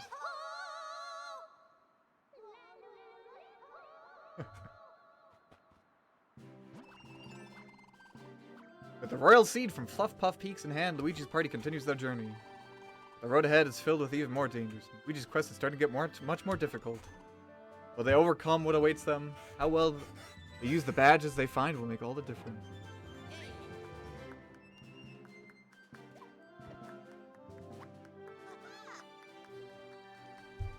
Go.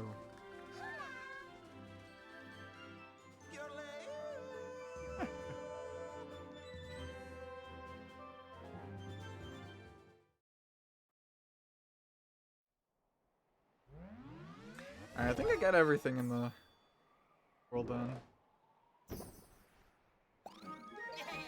Congratulations, you found a water seed.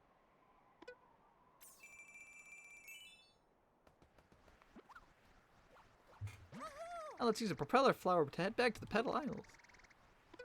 Go.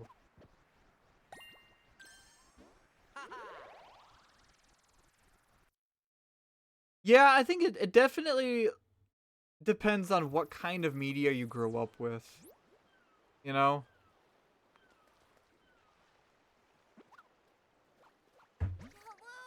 Because if you grew up with media where, as you said, like, you know, the cast is always changing, then I think you kind of end up being somebody who is more okay with change. But I don't think I grew up with much media.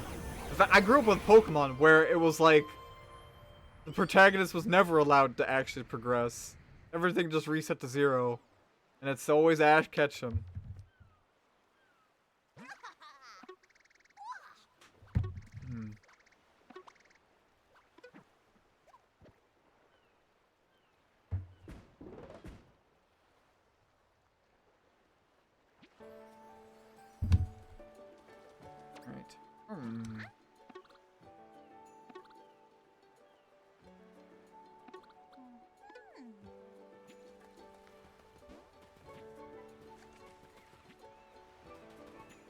Right. Okay. Dolphin kicked. Yeah, I mean, Pokemon at least had that.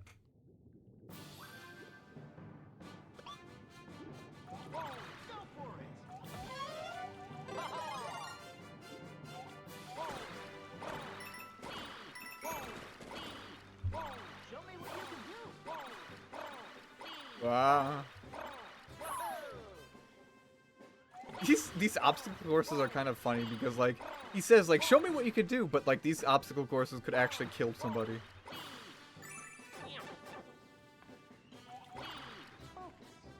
Take a breath. We almost killed you. But it's okay.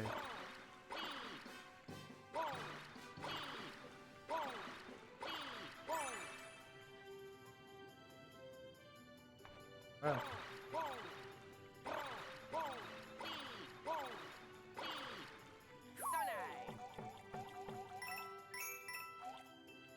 Yeah, it's kind of like sad, like there were so many people who didn't like the style change. Like, sure, the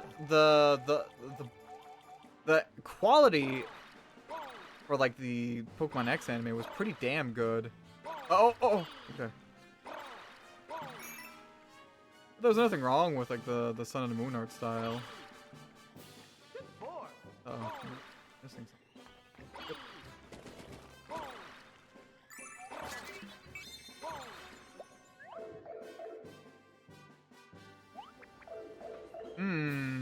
second. Oh no! Oh no!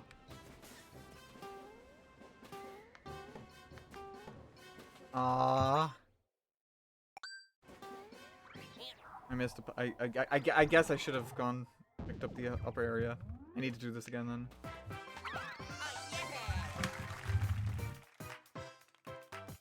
Smear, yeah, it's honestly pretty dumb in retrospect, you know. People don't know what a smear frame is.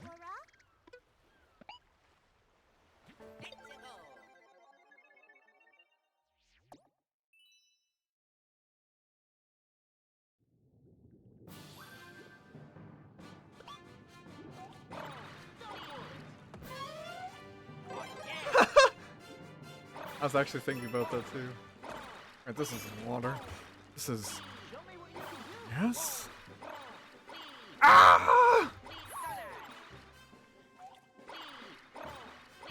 It's funny because like that, I think that, what was it? That was like one of those SpongeBob clips that was like banned.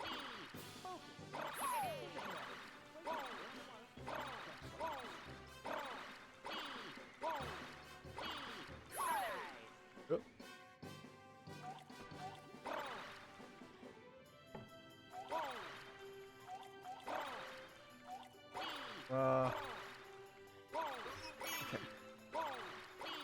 Yeah, up here. That is like Mario. Impressive. Okay. Wonderful.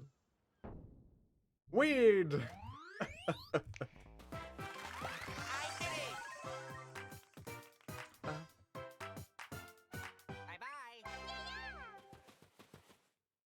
There's a game I'm having a close eye on that's coming out, I think, a week and a half from now.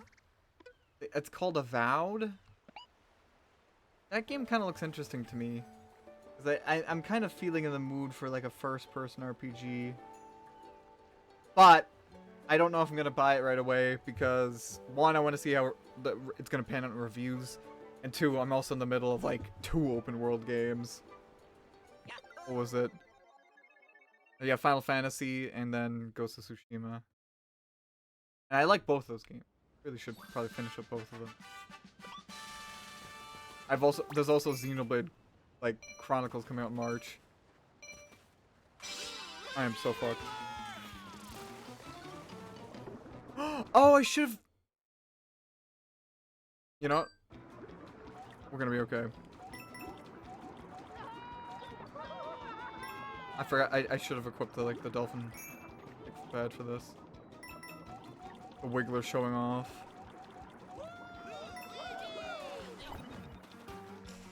You're doing great, Joe.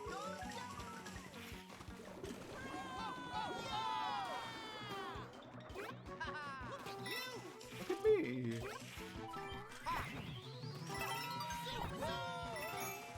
Keep going. Wow. I love the running animation so much.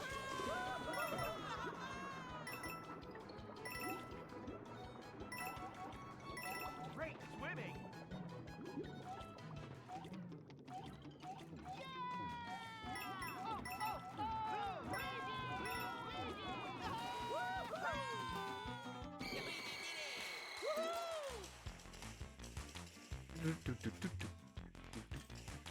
I love the music in this game so much, guys.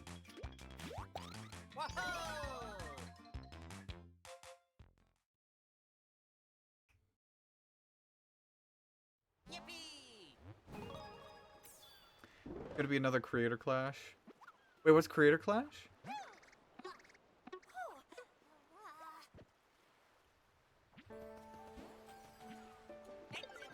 Or Uproar. Oh, oh gosh, okay. Alright.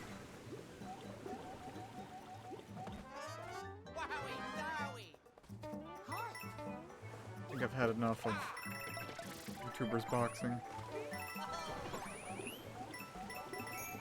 Say the ocean tastes like tears.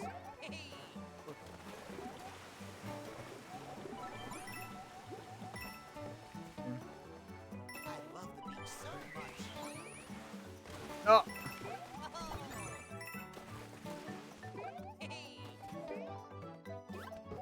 Hmm.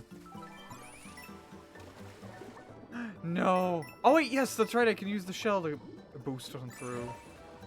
Thanks, Koopa.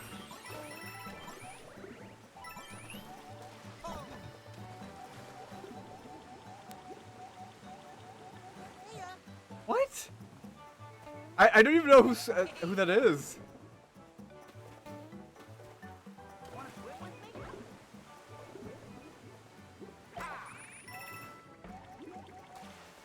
Unfortunately, I'm not as big of a Tetris fan as you might think, because I have not heard that name.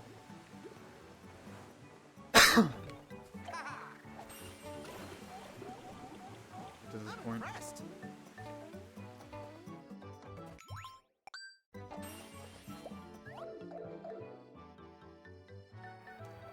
Oh, really? Okay.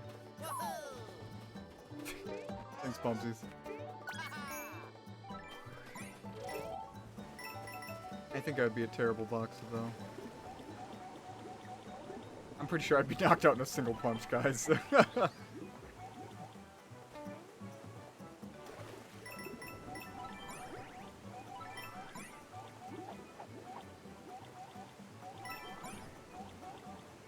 Be the modern day Glass Joe.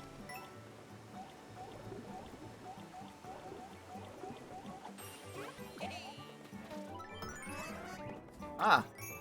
Easy block helping me.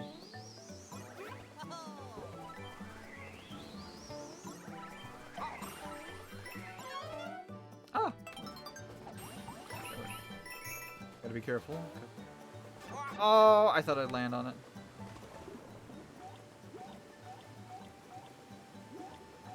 This... I guess this is just a bonus for... Oh, it's like the Cheap Cheese kits. Oh, that's so cute. Look, look, the Cheap Cheeps are coming back. Yes. Oh, that's cute.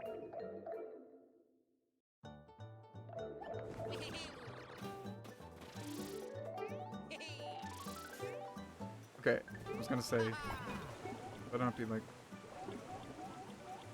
the Wonder Flower.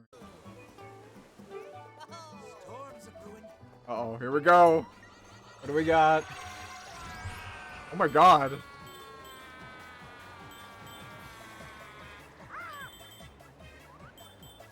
Ah, okay, it's like this. Oh yeah, that's right, with the lightning.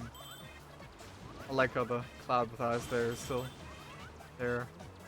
Still just chilling. Not looking angry or anything. Just normal cloud with eyes.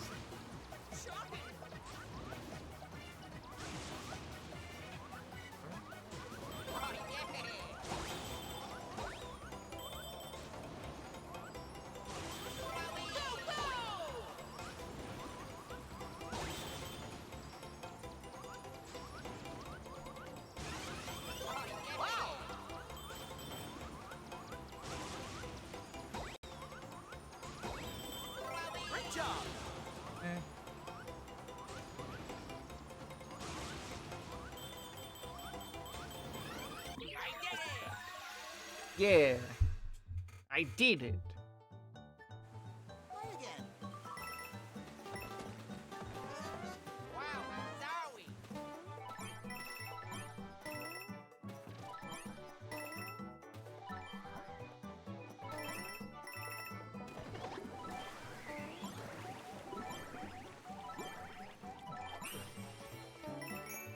And there we go. Now we go to the next world.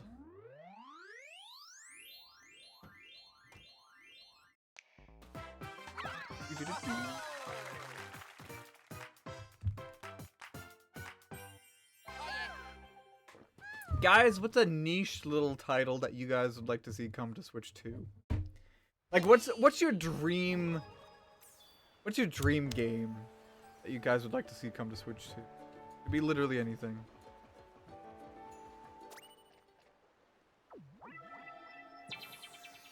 Could be something niche. Every Toho game. You know, actually, I would literally buy every single Toho game if they came on Switch. Yeah, this one.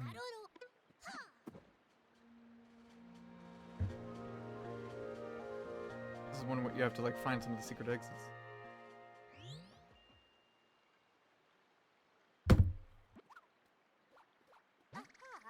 Reach Shining Falls. I remember hearing that there's a royal seed at the top of these waterfalls. You turn around, you can check your map with L.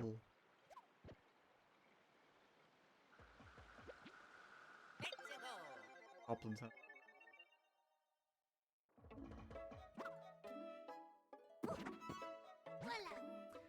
Oh, it's you, Prince. Alright then, I welcome you to Shining Falls, where waterfalls offer a cascade of trials. You're ready to take on a variety of tests that will challenge you to the fullest. Set your sights on the very top of these waterfalls. There you will find the royal seed. Wait, could I just skip the trials and take the royal seed, please? Aha, sorry, rules are rules, even for a prince. Only those who overcome the trials can claim the royal seed. We'll give you something to help you along the way, and we'll wait you farther up these falls. That. I believe in you. I did it. I love Prince Florian. I really hope he becomes a playable character in the next Mario Kart game. Yippee! Please. Class is starting, you must lurk. Alright, Bombsies, no problem. Sure to pick out the best badge for the job, okay? Of course, if you ever think we need to change badges, just call me with R. Sure thing.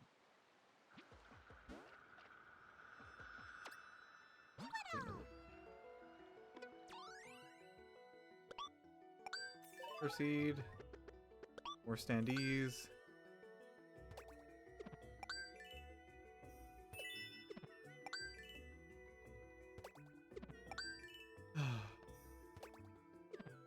Like, what is it? Like, it's kind of interesting. I know the answer for it, but I just sometimes have to ask still.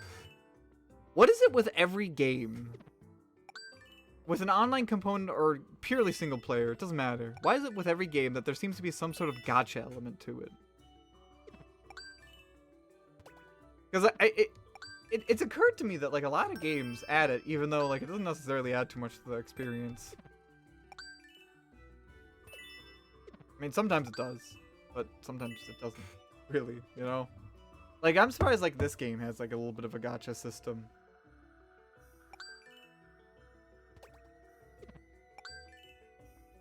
I know Xenoblade Chronicles 2 had the whole like the blade system that was basically a gacha system.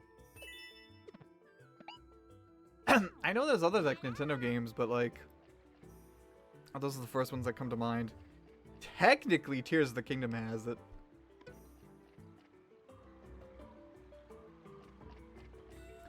I know there's other games. I know there's definitely other games that do it. Astrobot. Astrobot has it. Both like Astro's Playroom and just regular base Astrobot. You know, and again, these games, like, they're not true gacha games where you're spending actual money. But they're in there. So I just like wonder, was this like something that was specifically added to appeal to like new people or something? Or just like regular gamers? It's interesting.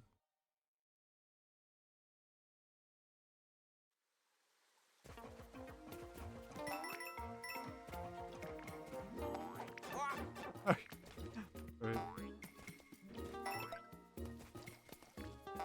We're copying you.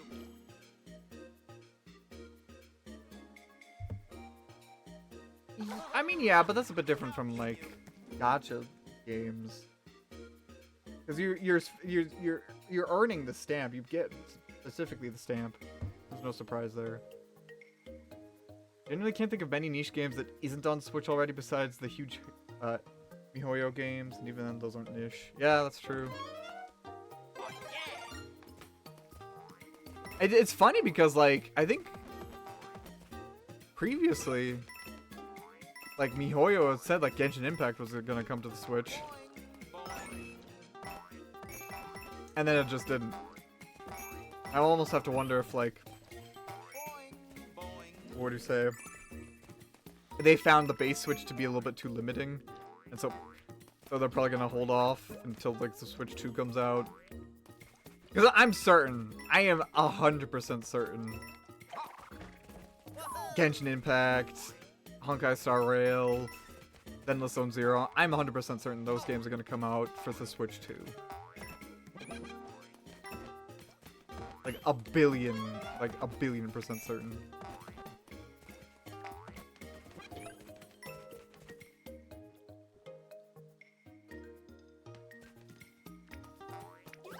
Timing is key.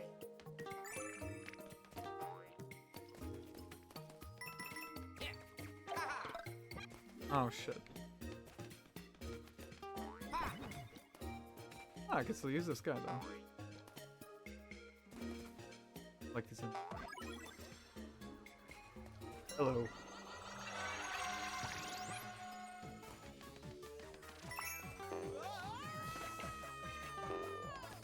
But you bring up a good point, like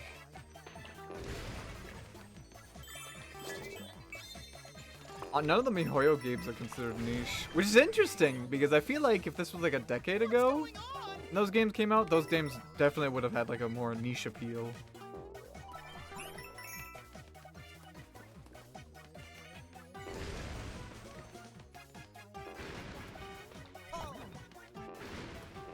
It's kind of interesting how like more mainstream anime has become in general,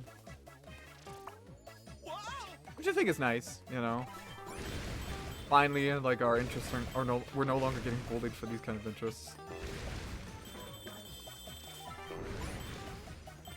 Well, come on.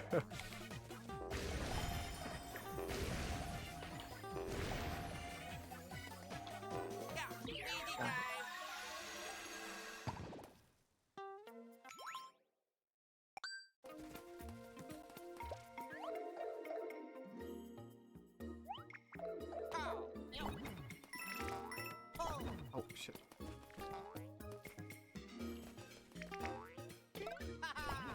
Yay. You were never bullied for your interests? Well, that's good. I know some friends that definitely were bullied for theirs. I don't think I was specifically bullied for my interests, but I was definitely bullied for being bigger. I was definitely a fatter kid. I think I weighed over 200 pounds. I think the most I weighed was like 210 pounds. And I lost like quite a bit of weight over a summer.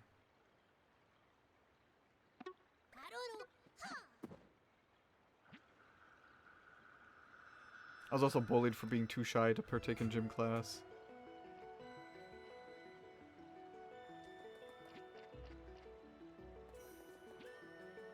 Here we go. Check out her trademark pink pigtails. Oh, Wait, what is it called? Unreachable treasure. Oh, okay, probably like. Yep.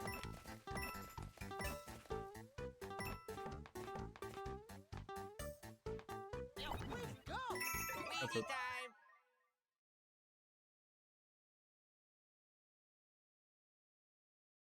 Yippee! What you can think about, Ethan, is how a lot of the people who were mean are still in the same shitty small town with probably a lame job in life.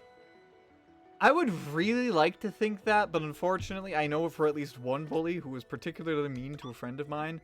I don't think that's the case. The thing is, this one guy who bullied my one friend, he was actually a really good student. His father was like a lawyer, and I'm pretty sure he's gone on to become a lawyer as well. I think that's like the worst, you know. He's probably bald now. You know what? I hope so. I think that's like the worst kind of bully though. Like the bullies who were always good students and never grew out of that. And thus they might even continue to bully people as they've gotten older. Yahoo!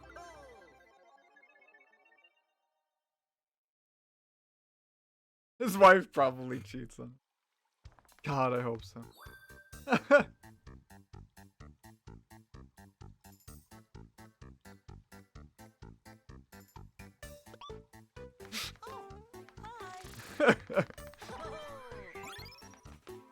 Wait, is this another? Okay, okay.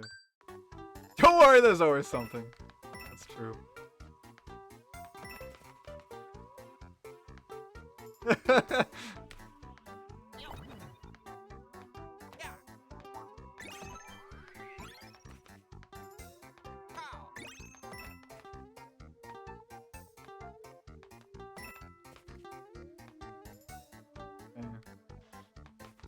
I gotta be careful here because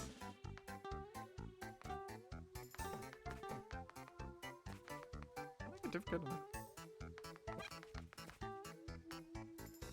Oh, it's like the shadow and the knockback. Wow, that's a really good entrance.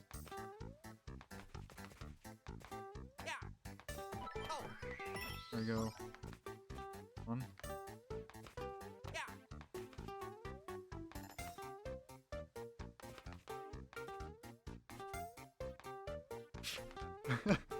Honestly, I think I'm gonna be chuckling to myself just at that statement. Like, don't worry, there's always something.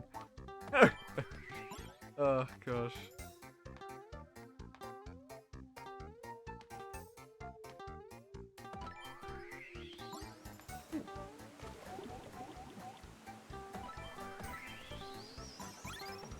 There's another token.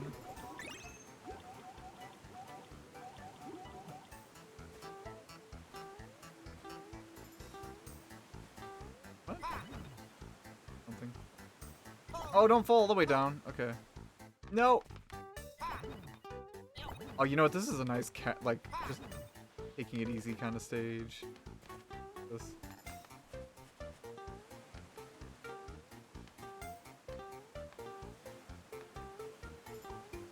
Wait.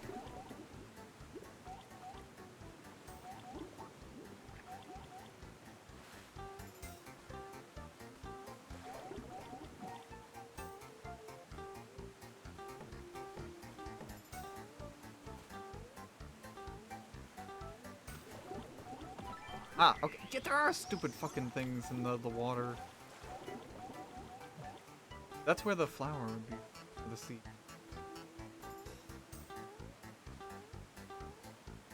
Oh man, I like the name Margaret too. Yeah. I unaware of I ever got bullied, but I had a hell of a low self-esteem, especially when it came to talking to girls. That more so had to do with what was going on around my teen years. Nowadays, I feel much better about myself. Oh, well, that's good.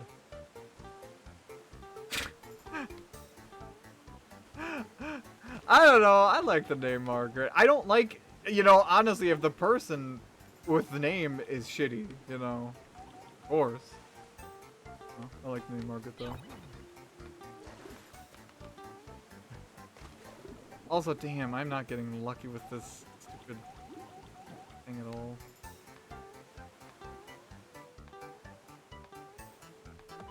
Okay, there's one. Hmm.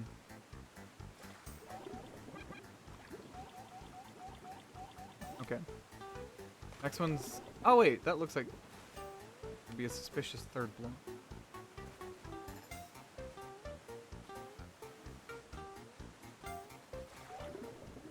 Who'd bully you because you wear the same pair of jeans times in a week? Man, she'd hate me, though.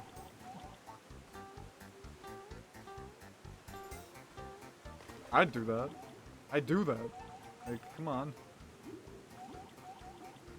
Jeans. You could buy more jeans, but what's the point? I don't know.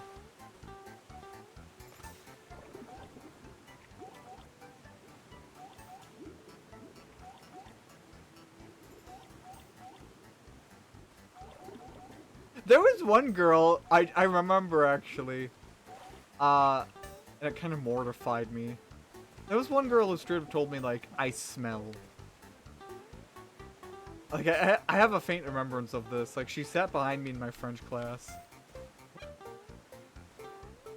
and now I get so paranoid of sweating at all, you know.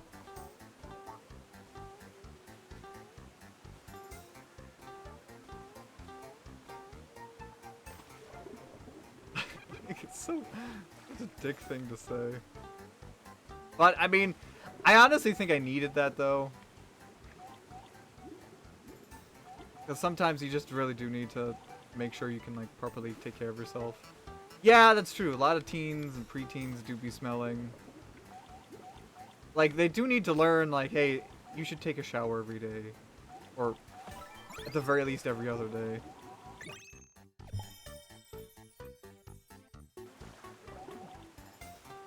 Man, that was a mean stage.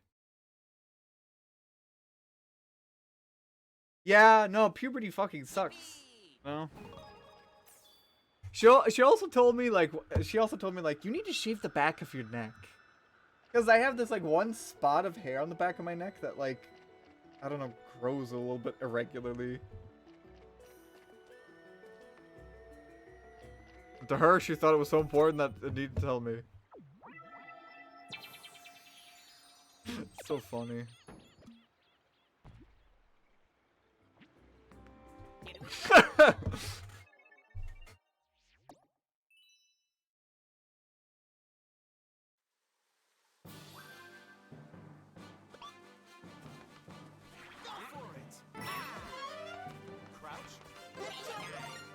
That's so funny.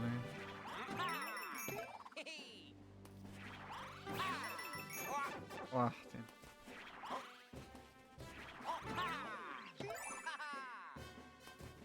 Wait for it. Great. Yeah. All right, this way.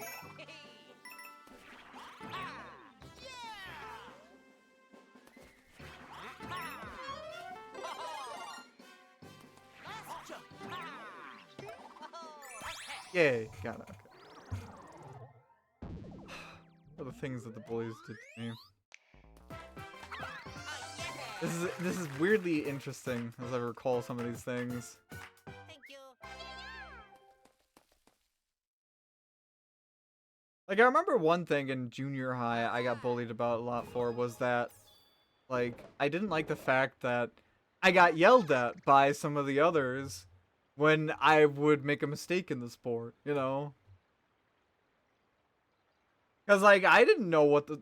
I don't know. I kind of generally knew, but I wasn't that so coordinated.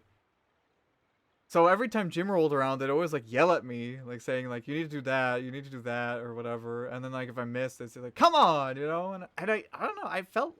It kind of hurt, you know? And, like, I had just moved here, you know?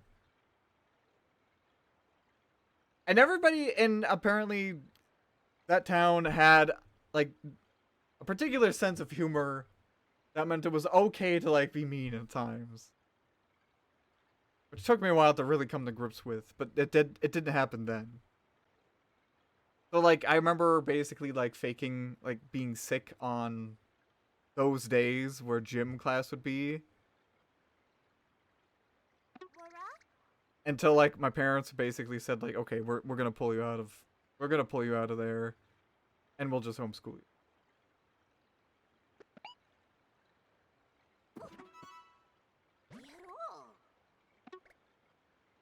And then I remember when I finally had to go back to public school, the guidance counselor, not the guidance counselor, I don't know, somebody there who was talking to us as we were getting admitted to school, questioned if my sister and I even knew how to read. And yes, we did know how to read.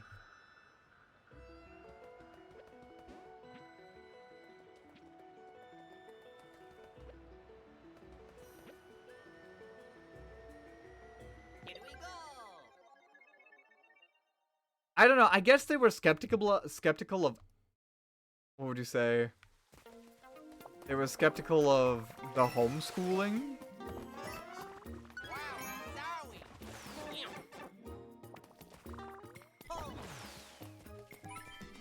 But yeah, it was a bit much. I do think, like,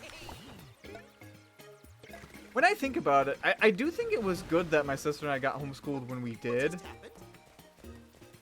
Because I think actually the homeschooling helped us, because when I was in junior high, I didn't have the best grades. But then when I went to high school, I had much better ones. And this, like, it basically was like junior high, homeschooling, high school. And like, I don't know, junior high I got poor grades. But then like, again, after homeschooling came around, I got much better grades. And I ended up graduating in like the top 25% of my class. I'll take that. And like my sister, like, graduated even higher than me. Oh my god.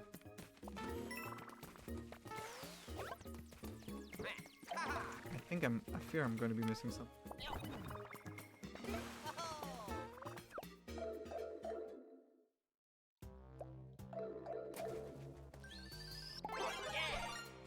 I think it wasn't like straight up like, oh, can you read? It was more like, we are worried that your student can't read, because they were talking with my like, mom or something. But it was like, it's still kind of like, what?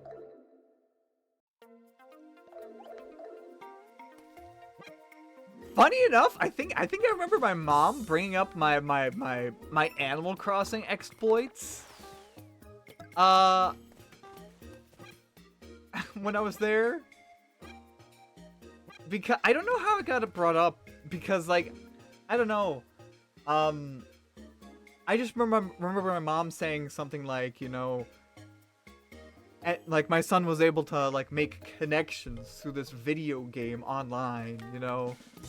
I don't know if it was like maybe in reference to wondering if I had many social skills or something like that. I don't think it was anything like that, but I don't know. Also, goddamn, this game really wants me to, you know, go back. I don't think I missed anything. I don't think there was any.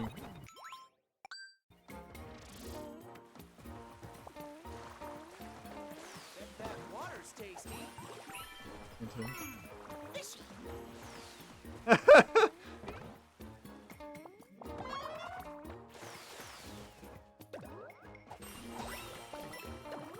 It's kind of funny.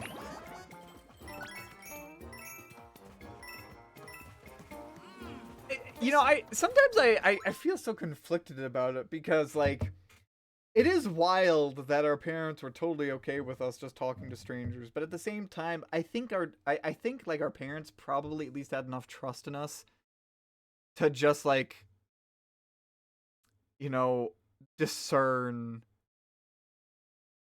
like bad strangers from good. And I also think, at least in my mom's case, they trusted us to not share our address. Because I think my parents at least had some sort of foresight to say, like, you shouldn't do that. That's not good. Not sure if they specifically said that, but I feel like my parents said at least, you shouldn't tell strangers exactly where you are. First time my mom heard me talking to someone on AC through WeSpeak, she thought it was so cool.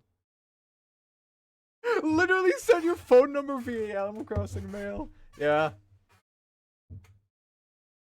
I'd spoken to them, as you know, for the most part, yeah.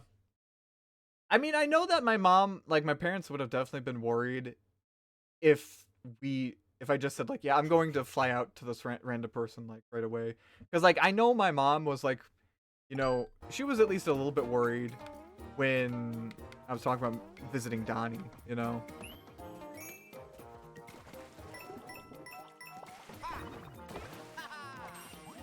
Even though, by that point, I'd talked with so many different people online.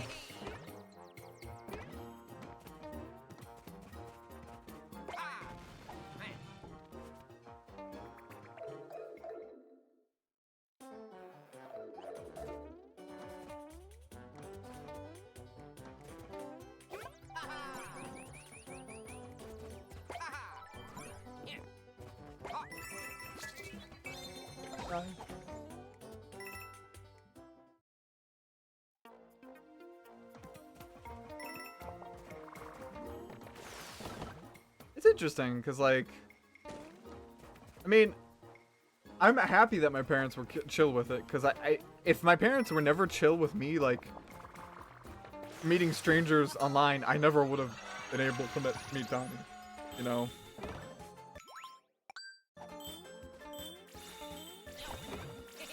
But it is also just kind of wild that we basically had, like, such unfiltered use I don't know. I think it was good because like I felt like my parents had some trust in me to figure things out online.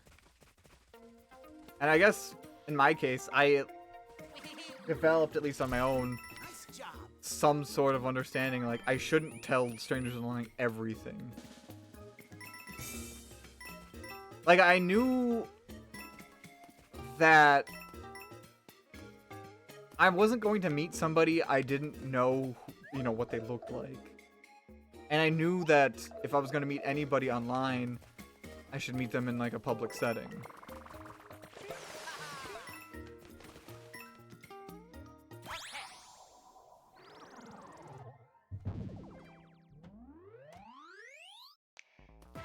Yeah, exactly, also. Yo-ho.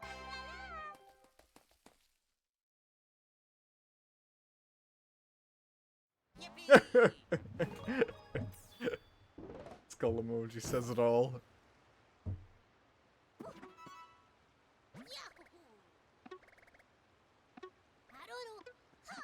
Doo-doo-doo.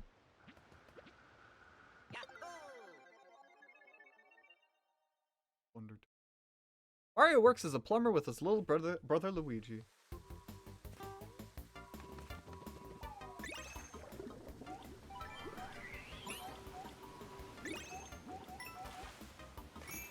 This is weird. I remember for a moment, like,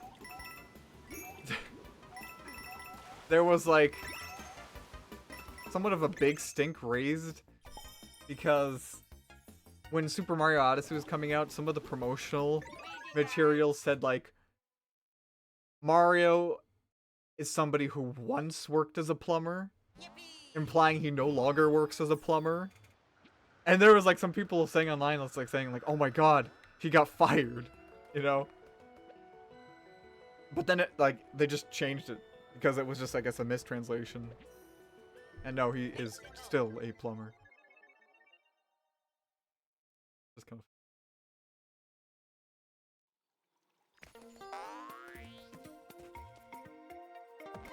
What was that? Oh, yeah. Oh, I love how that level opens.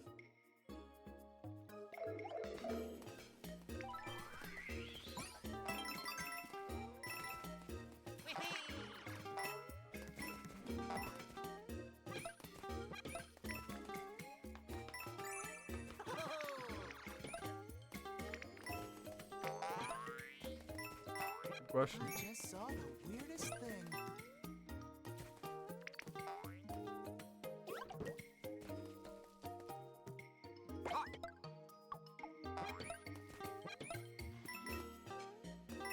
We love our skilled trade workers like Moon.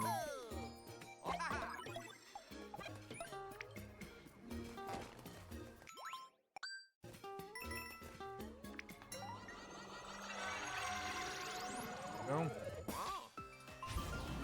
Oh yeah! Level where you get to be a Hoppy Cat. Look at them dance! Look at them dance! Oh, there's a time limit.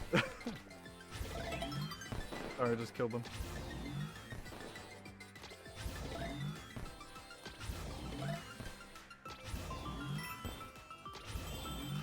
Cute though.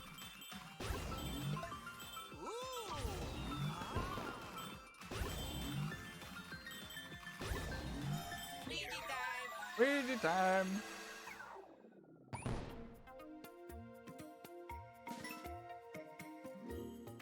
The fireworks were so good. I hope they happen again. The fireworks were so good. I hope they happen again. Is that end level then?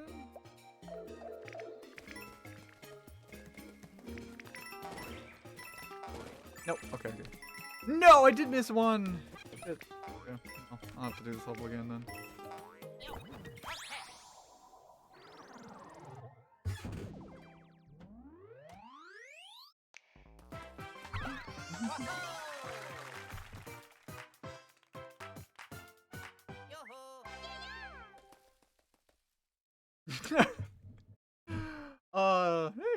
liking some of them. That's good, Caleb.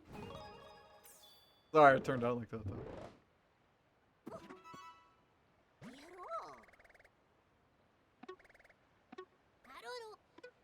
Here we go.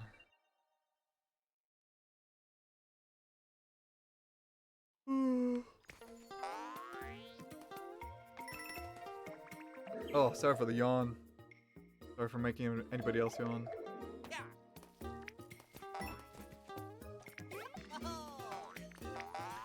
By the way, shout out to just saw the weirdest thing. shoutouts to all of the lurkers watching the stream right now. Not gonna like name any names, but just want to say shoutouts to you guys. You guys are the unsung heroes of the stream. Oops.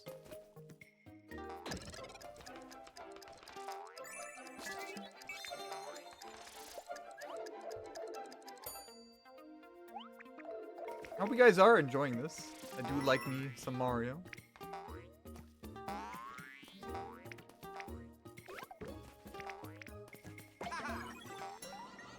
I guess we'll do the Wonder Effect again. I like being a Hoppy Kid. Oh my god, actually, because we were talking about high school there for a moment, I remember I actually got into like a... This was such like a silly competition. I mean, that's all it really was, silly competition. But I remember I was in a competition with my old friend Joe, and we were trying to see, I don't know, we were trying to go back and forth, and I think the idea was he was trying to list off names of guns, and I was listing off names of Mario enemies. And the idea would be that we would try to keep going until one of us couldn't. And whoever couldn't would be, like, the loser of that. Such a silly thing to think about, but...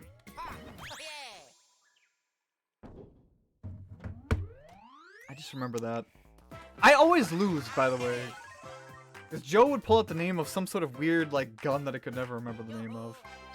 Never cared to remember.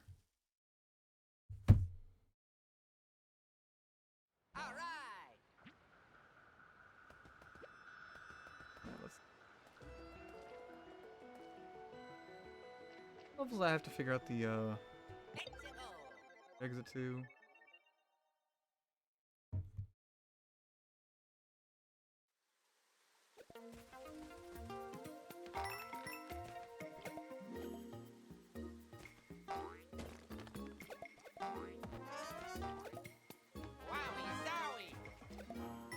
Also, this is a very clever way of using this enemy.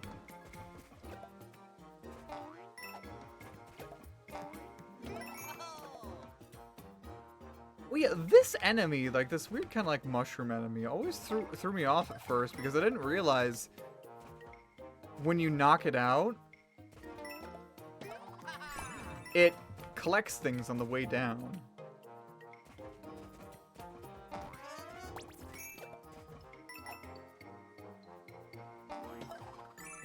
That. It took me a while to figure that out. Oh,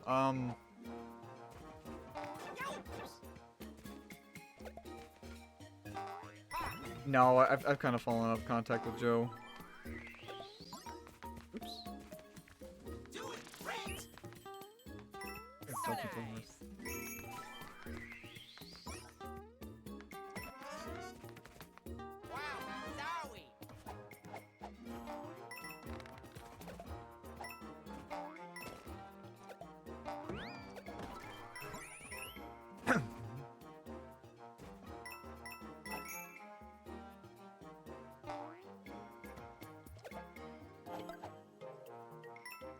What is with Goombas?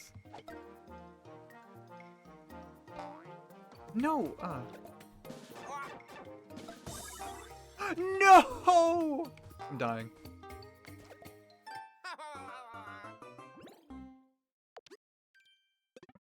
Why are you too long?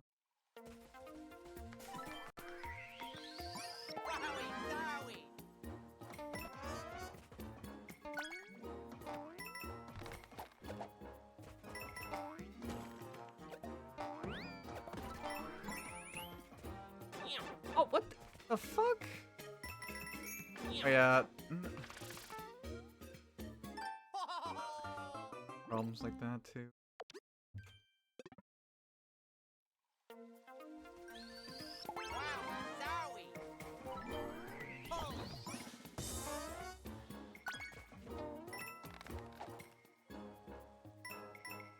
I'm not gonna do it.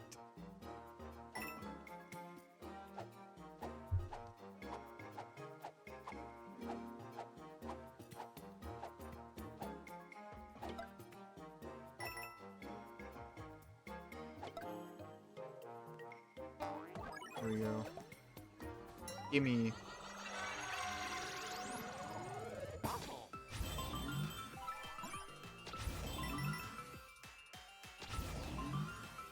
Oh yeah, I've got a question for you guys. Which do you prefer? The Mario and Luigi series or Paper Mario?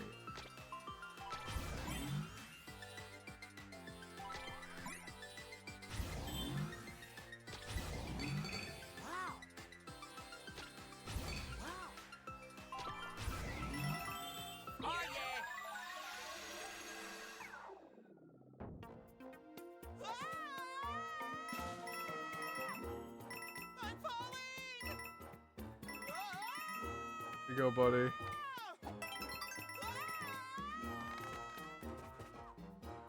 And there he goes.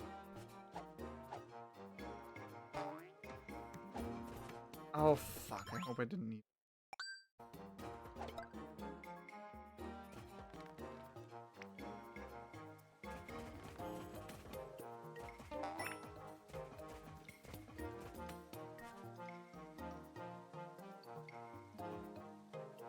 I did need him. Wah! Damn it. Okay. I guess the Wander Seed still counts at least.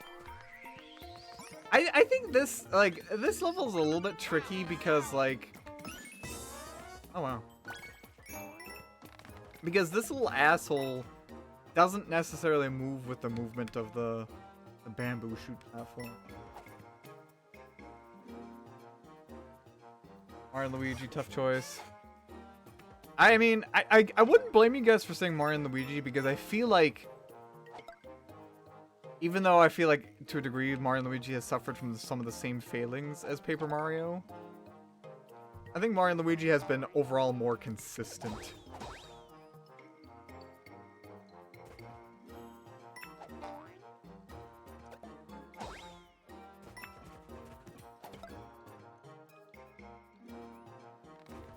Because Paper Mario, like, has definitely been good. You know, the first Paper Mario was good. Paper Mario the Thousand Year Door was great. And even Super Paper Mario, or yeah, Super Paper Mario. Even if, like, it might have been divisive at the time, I think it's still a good game. But then you had Sticker Star and Color Splash, which are really not good games, in my opinion. At least, I mean, I can't say anything for Sticker Star, but, like, for Color Splash... I don't know, it just wasn't quite there for me. Origami King was at least a step in the right direction. But that's it, really.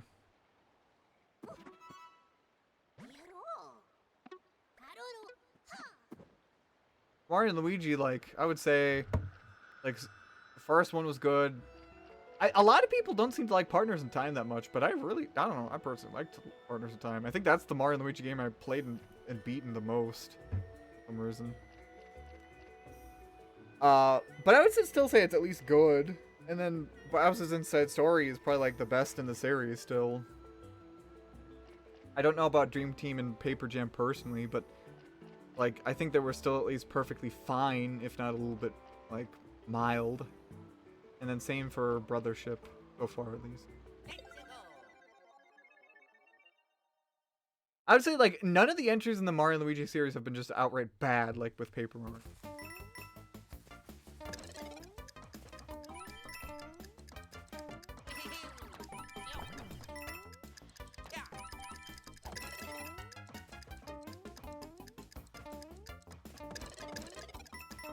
There was like a rumor that like Alpha Dream was actually working on a Partners in Time remake before they got shut down.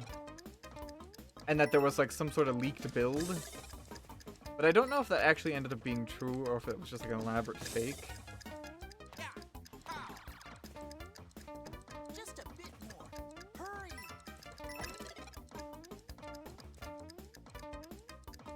Oh yeah!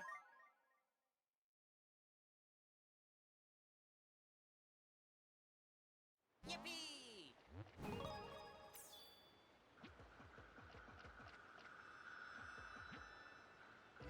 Ooh, I think this is a shorter level. I think we can knock this one out before we wrap up the stream.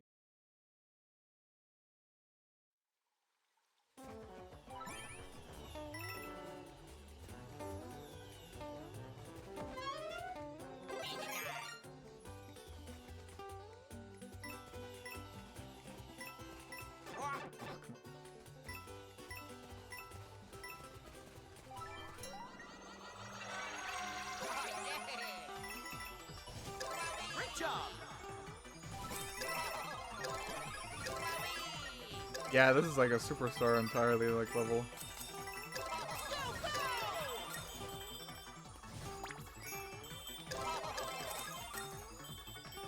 Wow!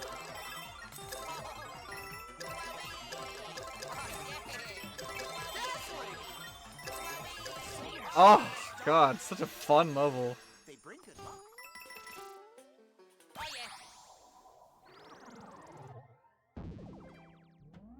That's just like almost immediate like sensory overload the level. It works. Bye-bye.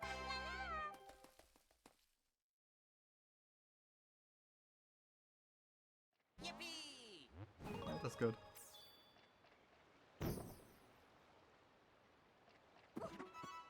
Oh.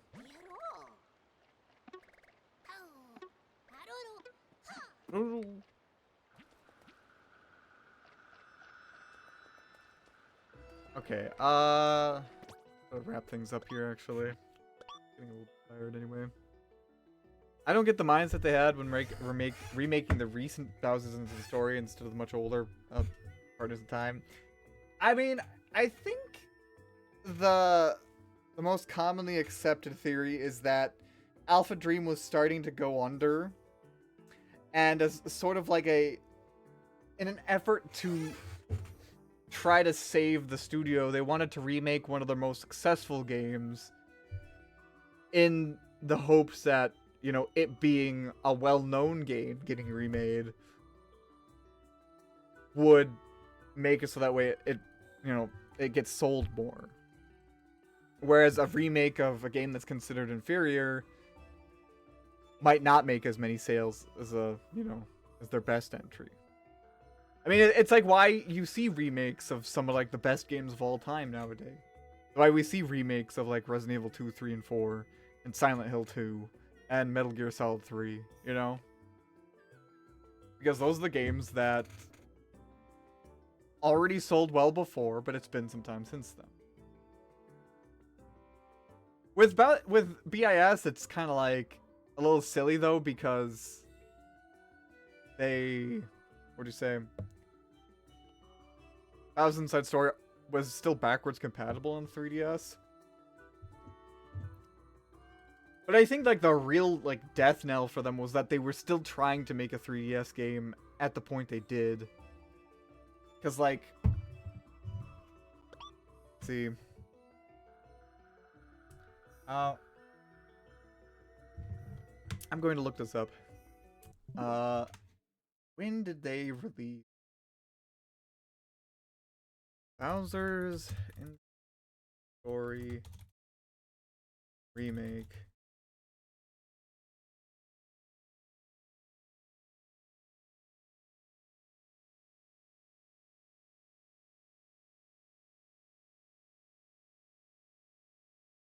Oof, maybe the release period didn't help too. It says here that the remake released in Japan in December of 2018, but it released in America in January 2019. 2019. Like, that's nearly 2 years after the Switch came out.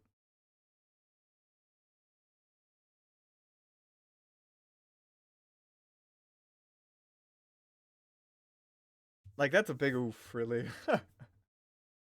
I don't know. That probably wasn't a good idea. I think what would have been at least better is if they could have gotten the game out like for the holiday season at least. But they released it in January 2019, which is like, I don't know, it's not like the best time, really. Yeah, that's probably what I'm thinking as well. It could also be, I mean, I think it wouldn't be,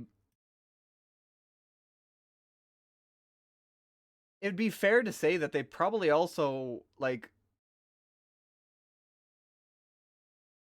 it could be a few things. One, the Switch wasn't going to be a guaranteed success. There was a lot of skepticism of it. So it kind of made sense to make a game for a system that was actually still selling decently well. I even heard that apparently in 2016, like the 3DS actually performed year on year better than in 2015.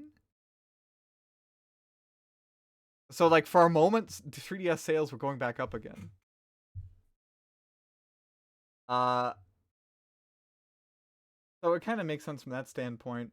But also, if they were already in the middle of development of the game, uh, maybe by the time the Switch came out, they probably couldn't have just stopped. And also, the 3DS is a considerably weaker system to develop for, and they probably could not have easily pivoted that game to the Switch, especially because Bowser's Inside Story itself is a game that relies heavily on the touchscreen.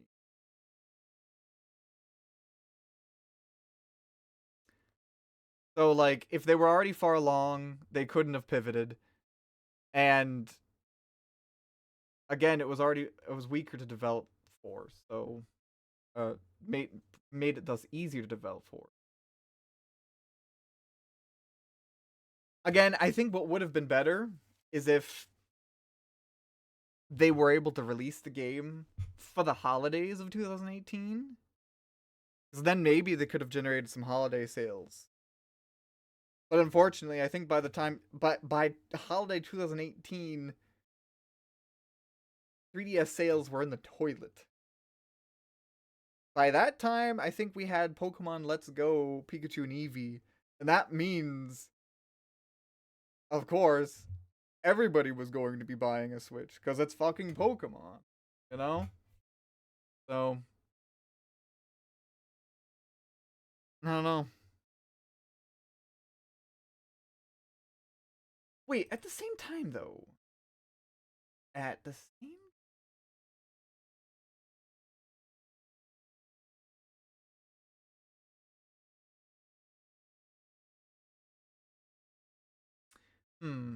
Superstar Saga came out late 2017.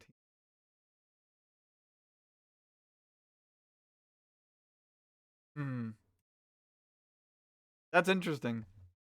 I didn't realize like the Superstar Saga remake came out in late 2017.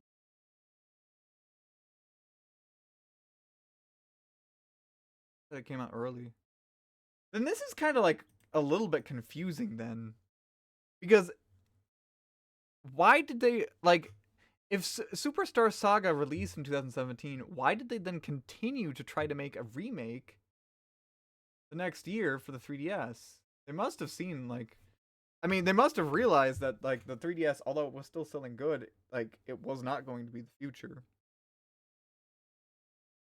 The only thing I can imagine then at that point is that maybe the Bowser's Inside Story remake was maybe developed somewhat in parallel with Superstar Saga, and then they couldn't go back. But if they did development of the game of a Bowser's Inside Story remake right after like Superstar Saga remake wrapped up, then I don't know. I feel like that wasn't the best decision. But it could also be that that was really their only chance. Like, if they could not have produced a 3DS game, they probably could not have made any other game after that. That's another thing that comes to mind. It could be that that they just didn't have any resources yet for, what do you say? They just didn't have any resources yet to make a Switch game. And so they just tried to see if this 3DS game. Oh, it's Dragon Quest. I put that in this. Wondering, where did I play Dragon Quest? Yeah, I don't know. It's sad that Alpha Dream has kind of like gone belly up. I do know that there were some Alpha Dream devs that worked on Brothers, although the majority of development was done by a different. I think it's called Acquire. I think they've actually been acquired by somebody else now, so they won't be making the next Mario.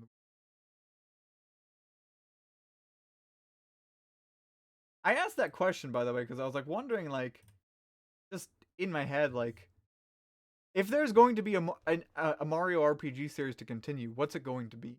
You know, is it going to be Paper Mario? Is it going to be Mario and Luigi? Or who knows? Maybe they'll just make a Super Mario RPG 2. I don't really want to consolidate all of these RPG series, but with development getting more and more expensive, I just wonder if that's maybe what's for the series. I don't know. Just thinking out loud. Anyway, this is the end of the stream. I'm gonna be wrapping up here because I'm getting tired, and well, it is 9. About 9 for me. Usually stop. I was thinking about raiding somebody, but I don't think I'm gonna raid somebody tonight. A little tired. Let me see actually. Yeah, no. I think I'm gonna be raiding anybody tonight. But hey, I appreciate you guys were here. A lot of fun having you guys sticking around, chatting. I like talking games with you guys. You guys know the drill. If you guys enjoyed the stream, do consider following me on Blue Sky. I'm not promoting my Twitter much anymore, so that's where I'm gonna be. Do consider joining the stream Discord for all the stream related updates. Don't forget to check out the comic as well that my wife and I are working on. There was another update that came out today, and it was pretty neat, if I do say so myself. Check that out. Of course, don't forget to check out Donnie's socials. I still have to update that to have. But that's it for me tonight, guys. Thank you all so much for watching, and I'll see you guys at the next stream. Bye-bye.